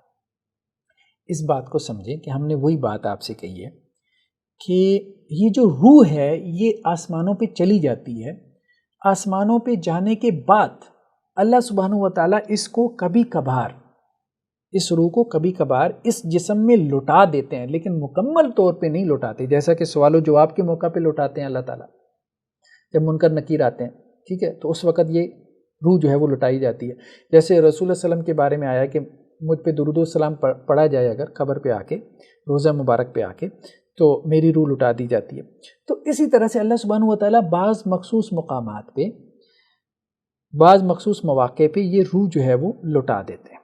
جب اللہ تعالیٰ یہ روح لٹا دیتے ہیں قبر میں موجود جسد کے اندر، تو یہ پوری طرح سے نہیں لوٹتی، اتنی لوٹتی ہے، یا یوں کہنا چاہیے اس سے بھی کم درجے میں لوٹتی ہے جتنی جو ہے وہ نیند کے اندر یہ روح ہمارے جسم میں ہوتی ہے، کہ اس میں بھی کانشیسنس نہیں ہوتا، یا یہ کہ جسم میں آپ اس طرح سے وہ اپنی مرضی سے حرکت نہیں کر رہے ہوتے۔ تو وہ پھر اس حالت میں انسان جو ہے وہ جو کچھ کرتا ہے، جیسے خواب میں انسان جو کچھ کرتا ہے تو ویسے ہی جیسے وہ یہ سمجھتا ہے کہ بھائی میں اپنے بیڈ پہ سویا ہوں تو بیڈ پہ میں یہ سب کچھ کر رہا ہوں، بیڈ پہ اٹھ کے بیٹھ گیا، تو وہ انسان بعض اوقات خواب میں اٹھ کے بیٹھ جاتا ہے لیکن حقیقت میں اٹھ کے نہیں بیٹھتا۔ تو یہ وہ اس درجے کا جو ہے وہ ایکٹیویٹی ہے روح کی، جس کا تذکرہ یہاں پہ اس حدیث میں بھی ہو رہا ہے، اور یہ رسول اللہ صلی اللہ علیہ وسلم کو دکھا دی گئی، ٹھیک ہے۔ تو یہ اس معنی میں مراد ہے، یعنی وہ روح جو آسمانوں میں، اس کا تعلق جو ہے وہ اس قبر سے بھی ہے، قبر کے ساتھ اس کا تعلق ختم نہیں ہوا، یہ قبر اس کو علامت رکھا گیا، اس لیے علامت رکھا گیا تاکہ آخرت کی زندگی آپ کو یاد رہے، اس لیے کہا کہ قبرستان کی وزٹ کیا کرو، اور پھر انہی قبروں سے اللہ سبحانہ و تعالیٰ نے آخرت میں اسی جسم کو جو ہے وہ زندہ کرنا ہے، اسی جسم کو جو ہے وہ اٹھانا ہے۔ اچھا، یہ بات حضرت موسیٰ علیہ السلام کے بارے میں نہیں ہے، یہ ذرا ایک اور روایت سے بات کھلے گی، یہ سنیں ابن ماجہ کی روایت ہے 4272۔ ہر جابر سے روایت ہے کہ نبی کریم صلی اللہ علیہ وسلم نے فرمایا جب میت قبر میں پہنچتی ہے تو اسے سورج ڈوبتا نظر آتا ہے۔ اب یہ جو سورج ڈوبتا نظر آ رہا ہے، مجھے بتائیں میت تو ظاہری بات ہے نہیں دیکھ رہی نا سورج کو، اس کے اوپر تو قبر کی مٹی ہے، تو یہ کون ہے؟ یہ اس کی جو ہے وہ روح والی زندگی ہے، برزخی حیات ہے۔ تو وہ آنکھیں ملتا ہوا اٹھ بیٹھتا ہے، اب قبر میں بھی وہ تو نہیں بیٹھا، وہ ایسی ہے جیسے خواب میں ہم آنکھیں ملتی اٹھ بیٹھیں، تو ہمیں لگے کہ ہم اپنے بستر پہ اٹھ بیٹھے ہیں لیکن حقیقت میں ہم اٹھ بیٹھے نہیں ہیں۔ تو وہ جو ہے اس کو زندگی دی گئی ہے، جب میت کو قبر میں رکھ دیا جاتا ہے تو اللہ تعالیٰ اس کی روح کو لٹا دیتے ہیں، ادنا درجے میں لٹا دیتے ہیں، اور ادنا درجے میں تھوڑی سی زندگی حیات اس کے اندر اتنی آ جاتی ہے جتنی کہ نیند میں یا اس سے کچھ کم۔ اب ایسے میں اس کی روح کی ایکٹیویٹی ہوتی ہے، روح کی ایکٹیویٹی ہوتی ہے جس کا اثر اس کے جسم پہ بھی پڑ رہا ہوتا ہے۔ تو اور وہ یہ کہتا ہے کہ مجھے چھوڑ دو، نماز پڑھ لینے دو، وَيَقُولُ دَعُونِي أُصَلِّ، کہ مجھے چھوڑ دو، مجھے نماز پڑھنے دو، ٹھیک ہے۔ یہ بھی امکان ہے، یہ بھی پاسبلٹی ہے کہ رسول اللہ صلی اللہ علیہ وسلم نے حضرت موسیٰ علیہ السلام کو جو دیکھا ہے نماز پڑھتے ہوئے، تو یہ ماضی کی بات ہے، کیونکہ حضرت موسیٰ علیہ السلام کی قبر کی تعیین نہیں ہے، آج بھی نہیں ہے۔ بعض روایتوں میں سرخ ٹیلے کا بھی ذکر ہے کہ آپ صلی اللہ علیہ وسلم فرمایا کہ سرخ ٹیلے کے پاس میں نے دیکھا ہے۔ تو جس طرح سے جو ہے وہ آپ صلی اللہ علیہ وسلم کو مستقبل دکھا دیا گیا، یعنی معراج کے سفر میں جس طرح آپ صلی اللہ علیہ وسلم کو فیوچر دکھا دیا گیا، یعنی فیوچر کیسے دکھایا گیا؟ معراج کی آپ روایتیں اٹھا کے دیکھیں تو آپ نے جنت جہنم دیکھی، دیکھی نا جنت میں کون گیا، جہنم میں، یہاں تک کہ حضرت عمر رضی اللہ عنہ کا محل بھی دیکھا، ٹھیک ہے، اور آپ صلی اللہ علیہ وسلم نے حضرت عمر کی جو حور ہے اس کو بھی آپ صلی اللہ علیہ وسلم نے جو ہے وہ دیکھا، اور اس وجہ سے آپ رک بھی گئے حضرت عمر رضی اللہ عنہ کی غیرت کی وجہ سے. تو حضرت عمر رضی اللہ عنہ نے کہا تھا کہ اللہ کے وسلم میں آپ پہ غیرت کھاؤں گا. پھر حضرت بلال رضی اللہ عنہ کی جو ہے وہ قدموں کی چاپ بھی جو ہے وہ آپ صلی اللہ علیہ وسلم نے سنی. پھر اہل جنت کو دیکھا، اہل جہنم کو آپ صلی اللہ علیہ وسلم نے دیکھا. تو فیوچر آپ کو دکھا دیا گیا معراج کی رات. اسی طرح ماضی بھی آپ کو دکھا دیا گیا، یعنی ٹائم جو ہے نا وہ آپ کے لیے بالکل اس کی باؤنڈریز ختم ہو گئی تھی.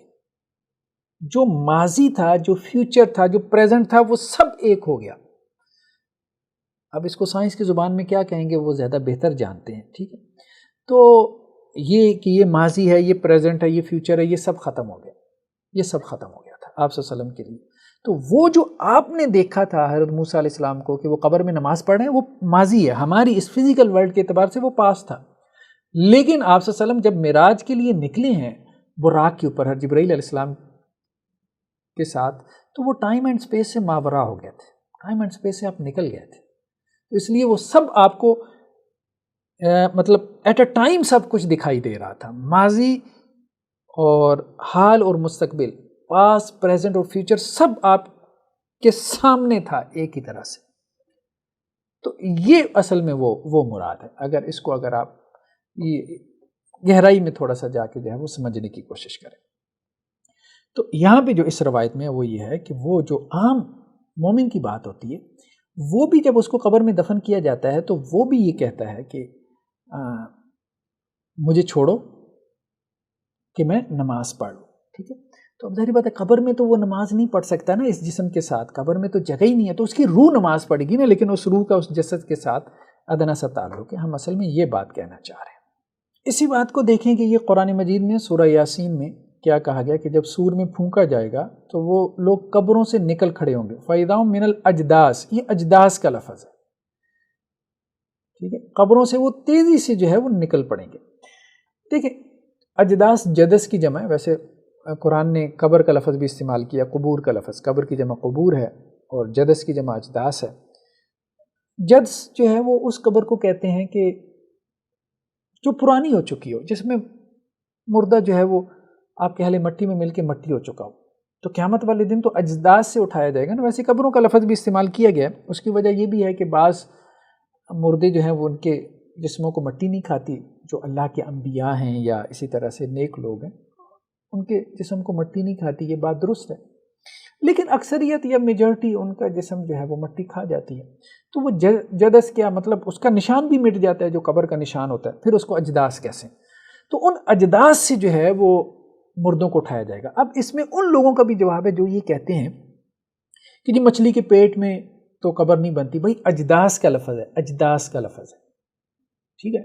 جس کو دھماکے میں اڑا دیا گیا تو اس کی قبر کہاں بنی؟ تو یہاں قبر کا لفظ نہیں ہے، اجداث کا لفظ ہے. اس میں دیکھیں قرآن مجید کے الفاظ میں گہرائی ہوتی ہے. ایک لفظ کی جگہ جب قرآن مجید دوسرا لفظ لے کے آتا ہے تو اس میں کوئی فرق ہوتا ہے، اس گہرے فرق کو نوٹ کرنے کی ضرورت ہے. تو جدس تو اس طرح سے قبر کو کہتی نہیں جیسے مٹی کا ڈھیر ہوتا ہے، ٹھیک ہے. تو وہ تو ایک علامتی سی قبر ہوتی ہے، ایک علامت، بعض اوقات علامت بھی ختم ہو جاتی ہے جدس کے اندر. تو اللہ سبحانہ و تعالیٰ جو ہے وہ اٹھائیں گے. یہ بات ہے کہ اجداث سے یعنی قبروں سے اللہ سبحانہ و تعالیٰ اٹھائیں گے جب سور میں پھونکا جائے گا، ٹھیک ہے. تو اس دن جو ہے وہ زندگی دی جائے گی. پھر کیا ہے؟ قالوا یا ویلنا من بعثنا من مرقدنا، تو وہ کہیں گے کہ ہائے ہماری ہلاکت، یہ کس نے ہمیں ہماری خوابگاہ سے اٹھ کھڑا کیا. یہ لفظ مرقد استعمال ہوا ہے، مرقد رکود سے ہے، یعنی خوابگاہوں سے. اب اس پہ کچھ لوگوں نے یہ سوال پیدا کیا، انہوں نے کہا جی دیکھیں بات یہ ہے، آپ عذاب قبر کی بات کرتے ہیں، آپ کہتے ہیں کہ جی قبر میں جو ہے وہ زندگی یا برزخی حیات دی جاتی ہے. وہ ایسی نہیں ہوتی لیکن برزخی حیات ہوتی ہے. تو کچھ لوگوں نے اس کا بھی انکار کر دیا نا، قبر کی برزخی حیات کا بھی انکار کر دیا یا عذاب قبر کا بھی انکار کر دیا. تو انہوں نے ایسی قرآن مجید کی آیات سے بھی استدلال کرنے کی کوشش کی ہے کہ کافر تو یہ کہہ رہے ہیں کہ ہمیں ہماری خوابگاہوں سے، آرام گاہوں سے اٹھایا جائے گا. وہ تو خوابگاہ سے اٹھیں گے تو عذاب قبر تو ہے ہی نہیں، ٹھیک ہے. اصل میں یہ بات نہیں ہے، یہ بات نہیں ہے. دیکھیں بات یہ کون سے نفخہ کی بات ہو رہی ہے؟ قرآن نے کہا نا وَنُفِخَ فِي الصُّورِ، پچھلی آیت میں کیا ہے وَنُفِخَ فِي الصُّورِ، یہ نفخے کے بعد ہوگا، سور پھونکنے کے بعد ہوگا یہ معاملہ۔ اب سور تو ایک مرتبہ نہیں پھونکا جائے گا، سور تو کئی مرتبہ پھونکا جائے گا۔ جیسے دیکھیں یہ قرآن مجید کی آیت ہے، سورہ زمر آیت نمبر 68، وَنُفِخَ فِي الصُّورِ فَصَعِقَ مَن فِي السَّمَاوَاتِ وَمَن فِي الْأَرْضِ إِلَّا مَن شَاءَ اللَّهُ، سور میں پھونکا جائے گا، جو زمین اور آسمانوں میں سب بے ہوش ہو کے گر جائے گا سوائے جس کے بارے میں اللہ چاہے۔ ثُمَّ نُفِخَ فِيهِ أُخْرَى، پھر دوبارہ سور پھونکا جائے گا۔ اب دوسری مرتبہ جب سور پھونکا جائے گا فَإِذَا هُمْ قِيَامٌ يَنظُرُونَ، تو سب جو ہے وہ کھڑے ہو کے دیکھنے لگیں گے۔ یعنی پہلی مرتبہ سور پھونکا جائے گا تو سب کچھ تباہ ہو جائے گا، سب کچھ تباہ ہو جائے گا۔ پھر دوبارہ سور پھونکا جائے گا تو پھر سب قبروں سے اٹھ کھڑے ہوں گے۔ تو سور تو دو مرتبہ پھونکا جائے گا۔ تو سورہ یاسین میں جو کہا گیا کہ سور پھونکا جائے گا تو اس سے مراد دوسری مرتبہ سور پھونکا جائے گا۔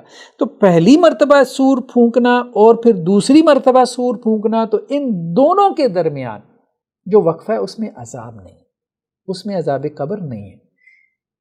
ٹھیک ہے، آپ بات سمجھیں؟ تو اب حضرت عبداللہ بن عباس رضی اللہ عنہ سے یہ رائے مروی ہے۔ تو اب اس لیے کہا گیا کہ دوسری مرتبہ سور پھونکنے کے بعد ان کو ایسے محسوس ہوگا کہ جیسے وہ اپنی خوابگاہوں سے، یعنی سب کچھ وہ بھول چکے ہوں گے۔ اچھا، درمیان میں کتنا عرصہ ہے؟ یہ دیکھیں، یہ ایک روایت بھی ہے، یہ صحیح بخاری کی روایت ہے حضرت ابو ہریرہ سے، کہ وہ نبی کریم صلی اللہ علیہ وسلم سے بیان کرتے ہیں کہ آپ صلی اللہ علیہ وسلم فرمایا دونوں نفخوں میں 40 کا فاصلہ ہوگا۔ تو لوگوں نے پوچھا ابو ہریرہ کیا 40 دن کا؟ انہوں نے فرمایا میں نہیں کہہ سکتا۔ پھر لوگوں نے کہا 40 سال کا؟ انہوں نے فرمایا نہیں میں نہیں کہہ سکتا۔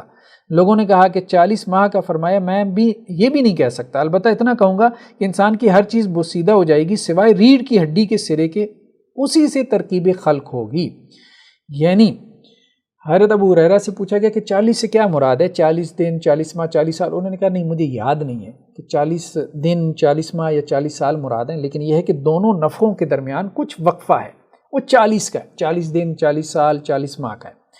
اب اس میں کوئی عذاب نہیں ہے، اس میں کوئی عذاب نہیں ہے۔ اس لیے دوسرے نفخے کے بعد جب وہ کھڑے ہوئے ہیں تو انہیں یوں محسوس ہوا جیسے آرام گاہوں سے کھڑے ہوئے ہیں۔ تو پہلے نفخے سے پہلے جو ہے وہ عذاب قبر ہے، اس کا ذکر ہمیں قرآن میں بھی ملتا ہے۔ اچھا، دوسری بات کیا کی گئی کہ انسان کی ہر چیز بوسیدہ ہو جاتی ہے، ہر چیز، لیکن کیا ہے؟ الا عجب ذنبہ، ٹھیک ہے، لیکن اس کی ریڑھ کی ہڈی کا ایک سرا ہوتا ہے، سوائے ریڑھ کی ہڈی کے سرے کے ایک موہرا ہوتا ہے اس کی ریڑھ کی ہڈی کا، اسی سے انسان کو دوبارہ زندہ کیا جائے گا۔ وہ نہیں ختم ہوتا، وہ نہیں ختم ہوتا، اس سے پھر انسان جو ہے، جیسے انسان کا بیج ہے نا، مطلب وہ ریڑھ کی ہڈی کو بیج کہا گیا۔ آپ یوں سمجھے کہ جیسے بیج کسان بوتا ہے تو اس سے پورا درخت پیدا ہو جاتا ہے، تو بیج ہے تو درخت بھی بن جائے گا۔ تو اسی طرح سے وہ ریڑھ کی ہڈی کا وہ جو موہرا ہے، آخری موہرا، ٹھیک ہے، جو انسان کی کمر کے جو ہے وہ نچلے حصے کی طرف ہوتا ہے، تو وہ باقی رہ جاتا ہے، اسی سے اللہ سبحانہ وتعالیٰ انسان کو جو ہے وہ دوبارہ زندہ کریں گے قیامت والے دن۔ لیکن یہ ہے کہ عذاب قبر ہے، اس پہلے نفخے سے پہلے ہے، جیسا کہ قرآن میں ہے النار یوردون علیہا غدوا وعشیا، یہ آل فرعون کی بات ہو رہی ہے۔ وحاق بآل فرعون سوء العذاب، کہ آل فرعون کو برے عذاب نے گھیر لیا۔ النار یوردون علیہا غدوا وعشیا، آگ کے اوپر وہ پیش کیے جاتے ہیں صبح و شام، اور قیامت والے دن کہا جائے گا آل فرعون سے کہ تم داخل ہو جاؤ سخت ترین عذاب میں۔ ویوم تقوم الساعہ، قیامت والے دن تو سخت ترین عذاب ہوگا، لیکن قیامت سے پہلے کیا؟ النار یوردون علیہا غدوا وعشیا، آگ کے اوپر وہ صبح و شام پیش کیے جا رہے ہیں، دوزخ کی آگ کے سامنے وہ صبح و شام پیش کیے جا رہے ہیں۔ بعض روایتوں میں آتا ہے کہ انسان کو اس کا جہنم کا ٹھکانہ دکھا دیا جاتا ہے تاکہ اس کی حسرت میں اضافہ ہو، اور اگر وہ جنت میں جانے والا ہے تو اسے جنت کا ٹھکانہ دکھا دیا جاتا ہے تاکہ اس کی راحت بڑھے۔ تو یہ ہے کہ عذاب تو ہو رہا ہے، عذاب تو ہو رہا ہے، لیکن اصلاً جزا و سزا وہ یوم حشر، یعنی یوم حساب والے دن کے بعد ہی ہوگی، حساب کتاب کے بعد ہی ہوگی۔ اس سے پہلے کی جو جزا و سزا ہے وہ معمولی ہے، معمولی درجے کی ہے، جس کے لیے قرآن میں لفظ جو ہے وہ عذاب الہون بھی آیا، یعنی ہلکا عذاب، بہت ہی ہلکا سا۔ جیسے خواب میں انسان کو جو ہے وہ ایک اذیت محسوس ہوتی ہے کوئی برا خواب دیکھ کے، ٹھیک ہے، اور وہ چیختا چلاتا بھی ہے، تو اسی طرح کا جو ہے وہ عذاب قبر کا معاملہ ہے، ٹھیک۔ اچھا، اس کے بعد جو ہے نا وہ قرآن مجید کی ایک اور آیت ہمارے سامنے ہے جس میں آپ صلی اللہ علیہ وسلم سے کہا گیا انک میت و انہم میتون، اے نبی صلی اللہ علیہ وسلم بے شک آپ بھی فوت ہونے والے ہیں اور بے شک وہ بھی فوت ہونے والے ہیں، وہ بھی فوت ہونے والے ہیں، ٹھیک ہے۔ اب آپ دیکھیں نا کہ یہاں پہ واضح بات ہے کہ بھائی سب نے اس دنیا سے جانا ہے، سب نے اس دنیا سے جانا ہے، سب نے مرنا ہے. تو جب سب نے مرنا ہے تو اب آپ کیسے کہہ سکتے ہیں کہ مرنے کے بعد بھی زندہ ہے؟ تو پھر مرنے کا کیا معنی ہے؟ مطلب مرنے کا کیا مفہوم ہے؟ تو اس طرح سے نہیں، مطلب اس طرح سے ہم نہیں سمجھ سکتے نا. اور پھر قرآن مجید کی یہ جو آیت ہے سورہ فاطر کی ابھی گزری ہے 22، وما یستوی الاحیاء والاموات، کہ زندہ اور مردہ برابر نہیں ہو سکتے، زندگی اور موت برابر نہیں ہے. تو جب انسان مر گیا تو گویا اس سے ڈیفرنٹ ہو گیا نا، کچھ ڈیفرنٹ ہو گیا. ٹھیک ہے، تو دیکھیں جب تک انسان زندہ تھا تو جواب دے سکتا تھا، آپ کے کام آ سکتا تھا، آپ کسی سے کوئی کام کہیں آپ کا کام کر دے گا اگر اس کا کرنے کا دل ہے. تو جب انسان فوت ہو جاتا ہے تو وہ کچھ بھی نہیں کر سکتا، کچھ بھی نہیں کر سکتا، اپنے لیے بھی کچھ نہیں کر سکتا، آپ کے لیے کیا کرے گا؟ ابھی زندہ ہے تو کم از کم پانی کا گلاس تو پی لے گا نا. جب فوت ہو گیا تو وہ پانی کا گلاس اس کو تو دوسرے لوگ غسل دے رہے ہیں. اس بات کو سمجھیں. یہ جو کہتے ہیں کہ جی مرنے کے بعد اس کی طاقتیں بڑھ جاتی ہیں، وہ بھائی کہاں بڑھ جاتی ہیں مرنے کے بعد؟ مرنا تو ایک نقص ہے، موت تو ایک نقص ہے، تو نقص سے جو ہے وہ کمی آتی ہے، اضافہ تھوڑا ہوتا ہے. مطلب آپ یہ کہہ رہے ہیں کہ ایک بندہ زندہ ہے، مر گیا تو مرنے کے بعد وہ کامل ہو گیا. مرنے کے بعد کیسے کامل ہو گیا؟ اگر مرنے کے بعد وہ کامل ہو گیا اور اس کی صفات کمال درجے کو پہنچ گئی تو دوبارہ اللہ تعالیٰ قیامت والے دن اس کو کیوں زندہ کریں گے؟ یہ بات ٹھیک نہیں ہے، یہ درست نہیں ہے. تو موت ایک نقص ہے، اسی لیے موت کی اللہ سے نفی کی گئی ہے. الحی القیوم اس کو کہا گیا ہے، موت ایک نقص ہے.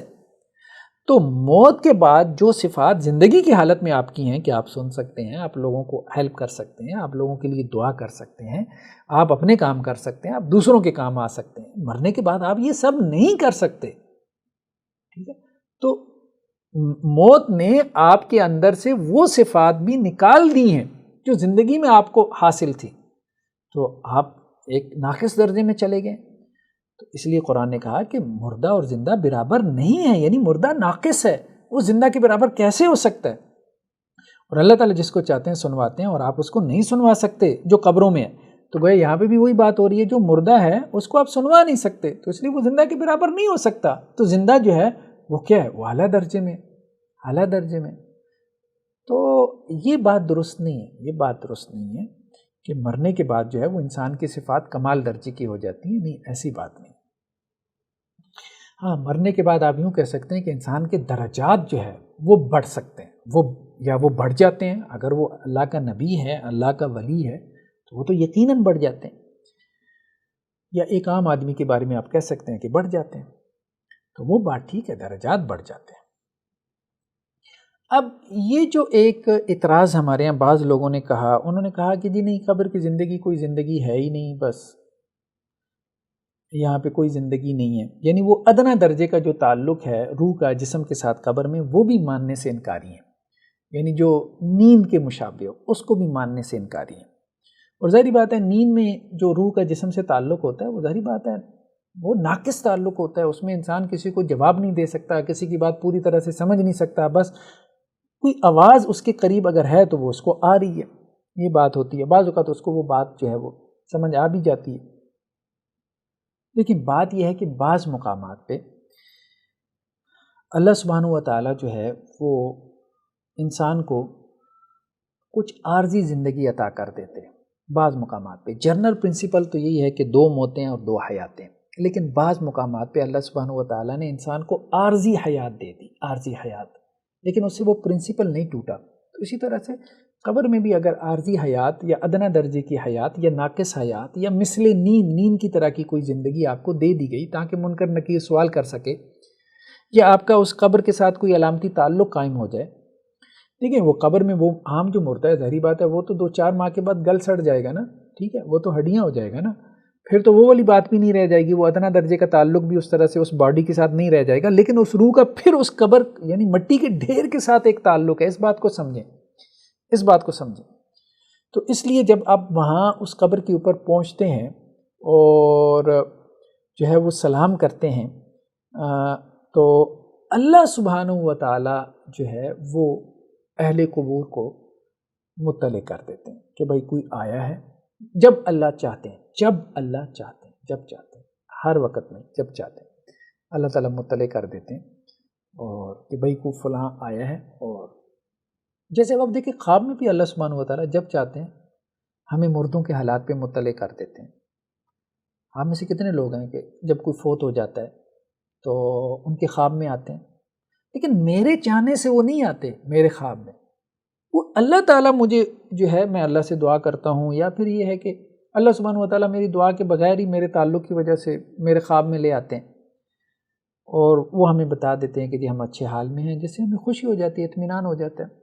تو اسی طرح سے جب کوئی بندہ جو ہے وہ قبر پہ جاتا ہے اور اپنے مردوں کے لیے دعا کرتا ہے، اپنے فوت شدگان کے لیے اللہ سے مانگتا ہے، مغفرت کی دعا کرتا ہے، تو اللہ تعالیٰ ان لوگوں کو جو اللہ کے پاس ہے، اللہ کے پاس ہے، تو ان کو مطلع کر دیتے ہیں کہ جی فلاں نے تمہیں یاد کیا۔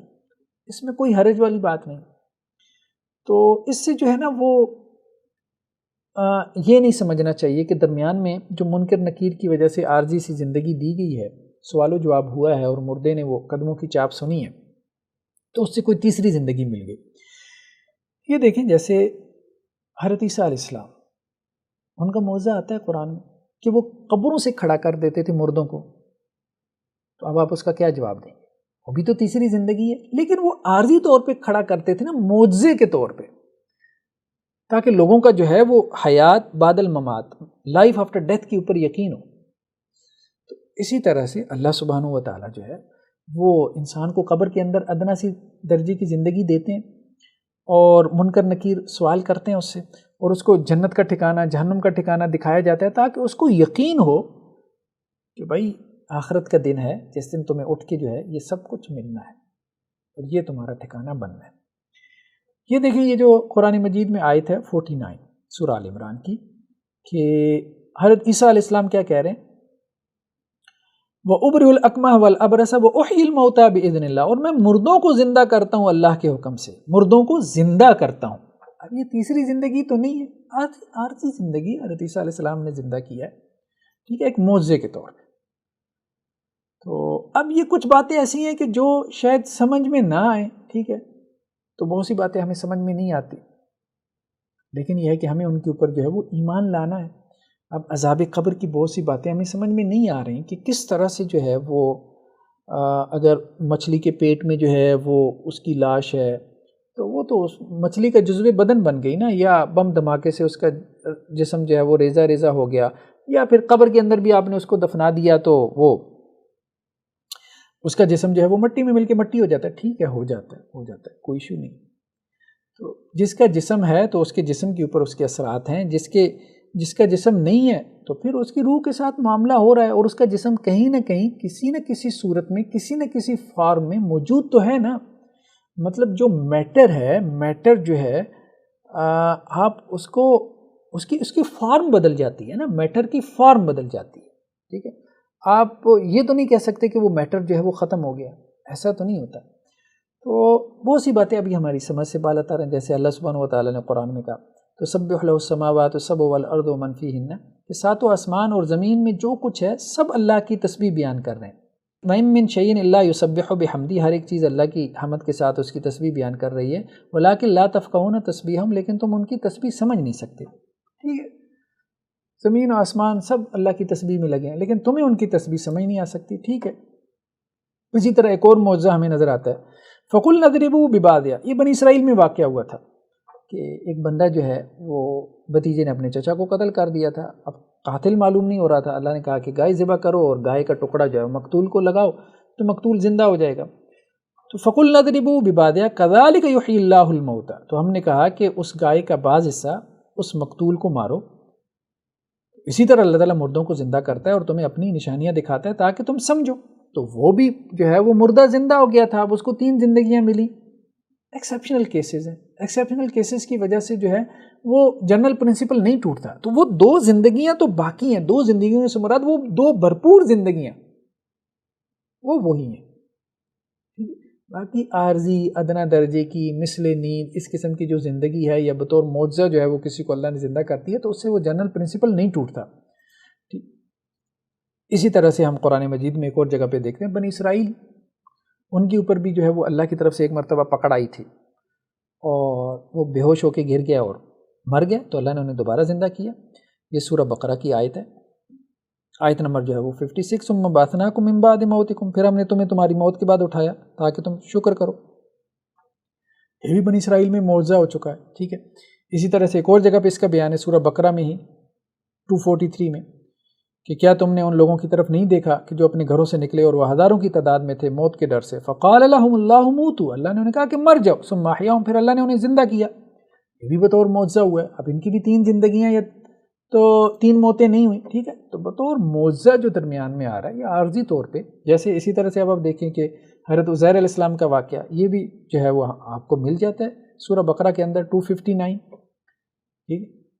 تو اللہ سبحانہ و تعالیٰ نے فَأَمَاتَهُ اللَّهُ مِئَةَ عَامٍ ثُمَّ بَعَثَ، پھر اللہ نے ان کو جو ہے وہ 100 سال کے لیے موت دے دی، پھر ان کو اٹھایا۔ اب یہ بھی جو ہے وہ بطور معجزہ تھا۔ تو یہ جو بطور معجزہ جو ہے وہ اللہ سبحانہ و تعالیٰ جو ہے وہ زندہ کرتے ہیں، تو یہ زندگی مراد نہیں ہے، یہ زندگی مراد نہیں ہے۔ تو لیکن ہم یہ کہہ رہے ہیں کہ 2 موتیں اور 2 زندگیاں، تو اس سے مراد وہ 2 بھرپور موتیں اور بھرپور زندگیاں، ٹھیک ہے، وہ 2 ہی مرتبہ ملتی ہیں۔ جیسے یہ قرآن مجید میں ہے وَضَرَبَ لَنَا مَثَلًا وَنَسِيَ خَلْقًا قَالَ مَن يُحْيِي الْعِظَامَ وَهِيَ رَمِيمٌ، تو انسان ہمارے لیے مثالیں بیان کرتا ہے اور اپنی پیدائش کو بھول گیا، اور وہ کہتا ہے کہ یہ ہڈیاں جب بھربری ہو جائیں گی، بوسیدہ ہو جائیں گی، تو کون ان کو زندہ کرے گا؟ تو وہ ہڈیاں جب بوسیدہ ہو جائیں گی، اس کے بعد جو زندگی ہے، جو بھرپور زندگی ہے انسان کو جو ملے گی، آخرت کی زندگی، تو اب ظاہری بات ہے وہ ایک علیحدہ سے زندگی ہے، ٹھیک ہے، تو اس کے بارے میں ہم گفتگو نہیں کر رہے۔ تو ابھی تک ہم نے قرآن مجید کی آیات سے جو کچھ سمجھا ہے، وہ اگر ہم اس کا خلاصہ نکالیں تو وہ یہی ہے کہ 2 موتیں ہیں اور 2 حیاتیں ہیں جو بھرپور زندگیاں ہیں، ٹھیک ہے۔ اس دنیا میں آنے سے پہلے انسان مردہ تھا، کیونکہ اس کی روح تھی عالم ارواح میں، لیکن جسم نہیں تھا۔ پھر اس دنیا میں آ گیا، پھر اس کو جو ہے وہ حیات مل گئی۔ پہلے موت ہے، پھر اس کے بعد یہ دنیا کی حیات، دنیاوی حیات، پھر اس کے بعد موت ہے، جسے ہم برزخی حیات کہہ دیتے ہیں۔ لیکن اس میں بھی صرف روح کی زندگی ہے، اصلاً وہ روح کی زندگی ہے، جیسے عالم ارواح میں بھی صرف روح کی زندگی تھی، پھر دنیا میں آ گیا تو روح پلس جسم کی زندگی ہے۔ اب روح کی زندگی کو موت کہا گیا، صرف روح کو موت کہا گیا، کیونکہ روح جو ہے وہ جسم سے جدا ہے، اس جسم سے دنیا کے جسم سے۔ جب روح دنیا کے جسم سے جدا ہے تو یہ موت ہے۔ تو اس دنیا میں آنے سے پہلے روح تھی، جسم نہیں تھا، تو موت تھی۔ پھر دنیا میں آ گئے، اس باڈی کے اندر جو ہے روح آ گئی، تو یہ زندگی ہو گئی۔ پھر انسان مر گیا، روح جو ہے وہ اس باڈی سے نکل گئی، اللہ کے پاس چلی گئی۔ نیک لوگوں کی روحیں جو ہے وہ علیین میں ہیں، جو بدکار لوگوں کی روحیں وہ سجین میں ہیں۔ سجین سجن سے ہے، سجن قید خانے کو کہتے ہیں، ٹھیک ہے۔ جیسے قرآن میں ہے کلا ان کتاب الفجار لفی سجین، کہ فاسق و فجار جو لوگ ہیں ان کا اعمال نامہ سجین میں ہے۔ اور آپ کو کیا معلوم کہ سجین کیا ہے؟ کتاب مرقوم، ٹھیک ہے، ایک لکھی ہوئی کتاب ہے۔ اب اس پہ لوگوں نے کہا کہ سجین تو ایک دفتر ہے، ایک اعمال نامہ ہے، آپ یہ کیسے کہہ سکتے ہیں کہ وہاں بدکاروں کی روحیں ہوتی ہیں؟ ٹھیک ہے، دیکھیں قرآن میں تو یہ بات ہے کہ سجین جو ہے سجن سے ہے، اور ایک مقام ہے، سجین ایک مقام ہے۔ ایک بات تو یہ کیونکہ وہاں پہ ایک اعمال نامہ پڑا ہے، یہ تو مان لیا نا، کتاب مرقوم ایک لکھی ہوئی کتاب وہاں پہ پڑی ہے، کافر لوگوں کا اعمال نامہ وہاں پہ پڑا ہے، سجین میں پڑا ہے، سجن میں پڑا ہے، ٹھیک ہے، یہ سجن سے قید خانے سے، تو اعمال نامہ ان کا وہاں پہ پڑا ہے، تو یہ تو مان لیا کہ وہ ایک مقام ہے، ٹھیک ہے۔